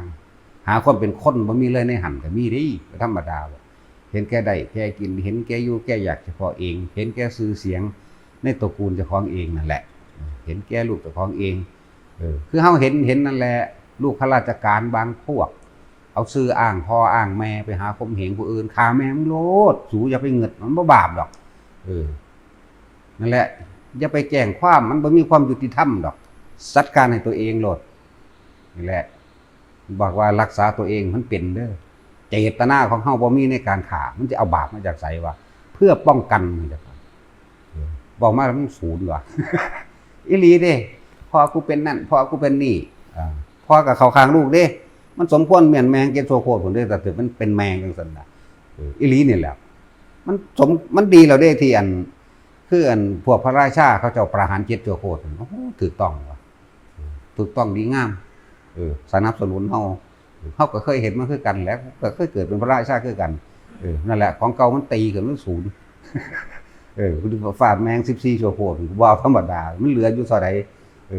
หมาอยู่นั้นกูจะฆ่าแมงพร้อมจักว่าล่ะมันก็สิสอนหมานำตัวเนาะจังซั่นแหละแต่คนปฏิบัติธรรมที่จริงน่ะบ่ได้รังแกเบียดเบียนไผดอกแต่ว่าเฮาก็บ่ยอมว่ารังแกเฮาคือกันสิเว้าหยังเพิ่นสอนเรื่องลบเพิ่นก็ยังสอนเด้อไปหาเบิ่งหาฟังเอาเองเด้อแยบคายคือหยังนี่สวยงามนั่นแหละเฮาจึงว่ากูบ่ย้านดอกแต่ความจริงในใจเฮาก็เป็นสันอีหลีเด้จักบ่ล่ะนั่นแหละการป้องกันตัวโดยไม่มีเจตนาจักบ่ล่ะเพื่อปกป้องรักษาค่าร้อยได้1,000 ล้านสมควรนะทั้งว่าคิดเบิ่งเด้อว่านี่กลับมาเรื่องของเฮาเองเกิดมานี่สิคิดอยู่บ่ว่าเจ้าของสิตายตั้งแต่เกิดมานี่ป่วยไข้เทื่อตั้งแต่เกิดมานี่ไปหาอยู่หากินฝนตกลมฟ้าห้องฟ้าผ่าย่านบ่วาดวันคันข้ามสถานวันไหวบ่ต่อสู้อดเอาทนเอาเพื่อหยังเพื่อลูกเพื่อเมียเพื่อผัวเพื่อหลานเพื่ออนาคตนั่นนี่เนาะนี่เห็นบ่ล่ะนี่ตัวทุกข์มันนั่นน่ะเคยคิดว่าเจ้าของทุกข์อยู่บ่บอกไปหากินกลางคืนหรือกลางเว้นก็แล้วแต่ไปหาตึกแหไปหาอยู่หากินหาทำการทำงานได้อดได้ทนอันใดสู่บ่ได้ย่อมเขาเนี่ยเคยคิดสะเทือนเข้ามาในใจเจ้าของอยู่บ่เขารังแกเอาเปรียบก็รู้แต่ว่ากำลังสู่ก็บ่ได้สติปัญญาสู่ก็บ่ได้ยศถาบรรดาศักดิ์สู่ก็บ่ได้เลยได้อดได้ยอมนี่แม่ควรสลดสังเวชตัวเองในตัวนี้แม่งานบ่ล่ะได้ยอมเด้เห็นเขาเฮ็ดอยู่ก็เฮ็ดหยังเขาบ่ได้ก็มีบางอย่างเฮาต่อสู้ได้แต่ว่าเฮาอุ้มลูกน้อยอยู่นี่ยอมเพราะว่าเพื่อลูกน้อยก็มีเด้อเป็นจังซั่นแหละยอมเพราะว่าหยังอดเขามาตบหัวเขาด่าเขาดูถูกเฮ็ดจังได๋ปกปักรักษาลูกน้อยพาเอาลูกน้อยนี้ซะก่อนจังซี่ก็มีเด้ล่ะคิดเบิ่งมันน่าสลดใจว่าล่ะเฮามาคิดเบิ่งบางอย่างความเห็นแก่ตัวของเฮาก็เป็นหลักของผู้อื่นมาให้ลูกให้เมียเจ้าของกินก็มีเด้ผู้หญิงก็เป็นผู้ชายก็เป็นเลยแนวมันนี่มั้ยเฮาสิเกิดมาแค่นี้บ่เกิดมาหาอยู่หากินหวงของแค่นี้บ่เฮาคือบ่เห็นตัณหาคือความอยากของเฮาเองอุปทานคือความยึดอยากได้อยากดีอยากมีอยากเป็นนั่นแหละตัณหาและอุปทานก็ดีอยากได้อยากดีอยากมีอยากเป็น บ่แม่นได้ดีมีเป็นเฉพาะตนเด้มันไหลยาวไปหาลูกไหลยาวไปหาหลานเหลนหล่อนไปเลยเนี่ยวางแผนอนาคตไว้แต่หลายคนเข้าใจว่าตอนที่เฮาคิดวางแผนอนาคตไปนี่นั่นแหละการสั่งสมภพชาติมันสั่งสมไว้ในเจตนาของเฮาในความรู้สึกของเฮาคือคนน่ะคิดถึงความเป็นจริงประสบการณ์จริงในชีวิตจริงเจ้าของเด้อเจ้าของเป็นสั่นบ่หวงหน้าหวงไห้หวงบักม่วงกระดันเนาะมันตายหลายคนเลยตายแล้วไปตกนรกตายเป็นเปรตตายเป็นเดรัจฉานเยอะแยะเด้นี่แหละแต่ว่าบ่รู้เป็นหยังคือบ่ศึกษาธรรมะพระพุทธเจ้าหากินก็อย่ากินแต่เจ้าของหลายแบ่งปันแน่อย่าหวงคักหลายพ่อค้าแม่ขายบ่มีอีหยังมากมายดอกพวกเฮาล่ะพวกเฮาทั้งหลายมีหยังก็แบ่งปันกันซอยเหลือกันผู้ใดก็เกิดมาตายเสมอกันเด้อบ่มีผู้ใดนั่นดอกตายเสมอกันเบิดแหละผู้ใดอยากหนีพ้นความตายบ่แม่นของง่ายแล้วก็บ่แม่นของยากถ้าทุกคนเข้าใจผู้ใดบ่หยุดคิดในความอยากได้อยากดีอยากมีอยากเป็นได้ผู้นั้นก็พ้นได้ล่ะจักวิธีหยุดคิดว่าล่ะพุทธเจ้าสอนง่ายที่สุดแล้วอานาปานสติเป็นผู้มีสติคือนึกถึงลมหายใจเข้าออกแค่นี้นึงเด้บ่ต้องไปอีหยังมากมายยาวไกลขนาดนั้นบ่ต้องไปรู้อีหยังดอกนะ เกิดยังขึ้นกลับเข้ามาลมหายใจเกิดยังขึ้นลมหายใจอย่างเดียวเอาตัวนี้ตัดความคิดออกตัดความคิดออกมีเท่านี้นึงได้หม่องมันง่ายที่สุดแล้วและเฮาจึงบอกกันแนะกันให้หาเครื่องอยู่ของตนเองคือการทรงฌานเจริญสติปัฏฐาน4ล้วนแล้วแต่เดินไปในองค์แห่งโพชฌงค์7คือหนทางแห่งการตรัสรู้บรรลุธรรมทั้งเบิดที่สอนอยู่เดียวนี้ก็เลยแค่รู้ลมหายใจกับจับจุดนั้นลมไว้นึบๆทำอยู่แค่นี้เกิดยังขึ้นกลับมาหาลมเกิดยังขึ้นกลับมาหาลมนี่ไหมตัดความคิดออกนั่นแหละพอเฮาสัญญาความจำเรื่องเก่าๆตีขึ้นเฮ็ดให้เฮาคิดผู้ใดจักดับสัญญาได้ที่เฮ็ดในเวทนาบ่เกิดคือความรู้สึกพอใจบ่พอใจและสัญญาเวทิตะนิโรธก็คือการเข้ามาสู่ลมหายใจหยุดความนึกคิดในความใดดีมีเป็นบ่ต้องดอกพอที่อยู่อาศัยยาราสโลกของตลอดทั้งอาหารเท่ากับพ่อมีอยู่มีกินอยู่เอาละพ่อแล้วจากว่าละให้เห็นความตัวของจะไปเกิดต่อไปนี่แหละคือในบางพระสูตรที่พระพุทธเจ้าที่แสดงขึ้นมาโดยบ่ต้องเว้าอีหยังเลยในมือนั้นพระสงฆ์ถ่าอยู่เป็นเท่าใดพันเท่าใดหมื่นพุทธเจ้าลงไปดึงเอาเงาวัวขึ้นมาส่องไปหาผู้นั้นส่องไปหาบ่มีผู้ใดรู้จักคนเลยเนี่ยการแสดงธรรมเห็นบ่แสดงธรรมโดยบ่ต้องใส่คำเบากับมีเด้ยืนไปมีผู้ใดใดผู้เดียวมีผู้หูอยู่ผู้เดียวคือพระมหากัสสปะเนี่ยเป็นจังซั่นแล้วเฮามาเทียบกับพระสูตรที่พระพุทธเจ้ายกขันโธเครื่องปั้นดินเผาอันนึงที่ใส่น้ำยกขึ้นมาให้อานนท์สิ่งนี้มีอยู่จริงหรือไม่พระอานนท์ก็ว่ามีแล้วนั่นเห็นบ่ล่ะพระเพราะว่าหยังเราไปใส่ชื่อว่าสิ่งนี้เห็นอยู่แล้วก็เข้าใจว่าสิ่งนี้คือขันโธของตักน้ำสิ่งนี้แต่พระพุทธเจ้าบอกว่าสิ่งนี้ไม่มีอยู่จริงแล้วก็ว่างไว้ตัวนี้นั่นแหละจึงมีคำถามคำตอบอย่างของเพิ่นมาหลายๆอย่างให้หันเมื่อไหร่ที่เธอมีเธอจะมีในสิ่งที่มีธรรมดาเด้เมื่อไหร่ที่เธอไม่มีเธอจะไม่มีในสิ่งนั้นเนี่ยถ้าเอามาบวกใส่กันกับพระพุทธเจ้าแสดงธรรมดึงดอกบัวขึ้นมาจากสระน้ำจิตตมเงาบัวก็ยังมีอยู่บัวนั้นก็ยังมีเป็นดอกบานอยู่คือกันถ้าเฮาเข้าใจคำว่าสักแต่ว่าเห็นจบเลยเด้จักบ่โดยไม่คิดไม่นึกบ่ให้ความสำคัญมันหวายว่าบ่เข้าไปใส่สื่อของมันในหันว่าเป็นหยังเข้าใจบ่นี่บ่ต้องไปใส่สื่อมันเลยในดอกบัวนั่นเงาบัวนั่นเนี่ยบ่ต้องไปใส่สื่อมันหยังเลยทุกอย่างดับหมดเลยจบละเรียกว่าล่ะแค่นี้นึงเด้จริงๆบ่ได้ยากดอกแหละเฮาเอา2พระสูตรนี่มาบวกกันเฮาเอาพระสูตรนี้มาแก้พระสูตรนี้จากว่าล่ะพระสูตรตัดที่พระสูตรคอนโทรนี่แสดงก่อนพระสูตรนี้แสดงที่หลังพระสูตรดอกบัวเนี่ยลืมแหละยังจักซื้อวางได้หรอล่ะพระสูตรเพราะเฮาบ่ค่อยจำพระสูตรปานใดเฮามีแต่สูตรพระโลดรู้จักว่าล่ะเข้าใจว่าพระเยโวเฮาบ่แม่นพระครูเฮามันคู่พระรู้จักว่าล่ะเอาพอ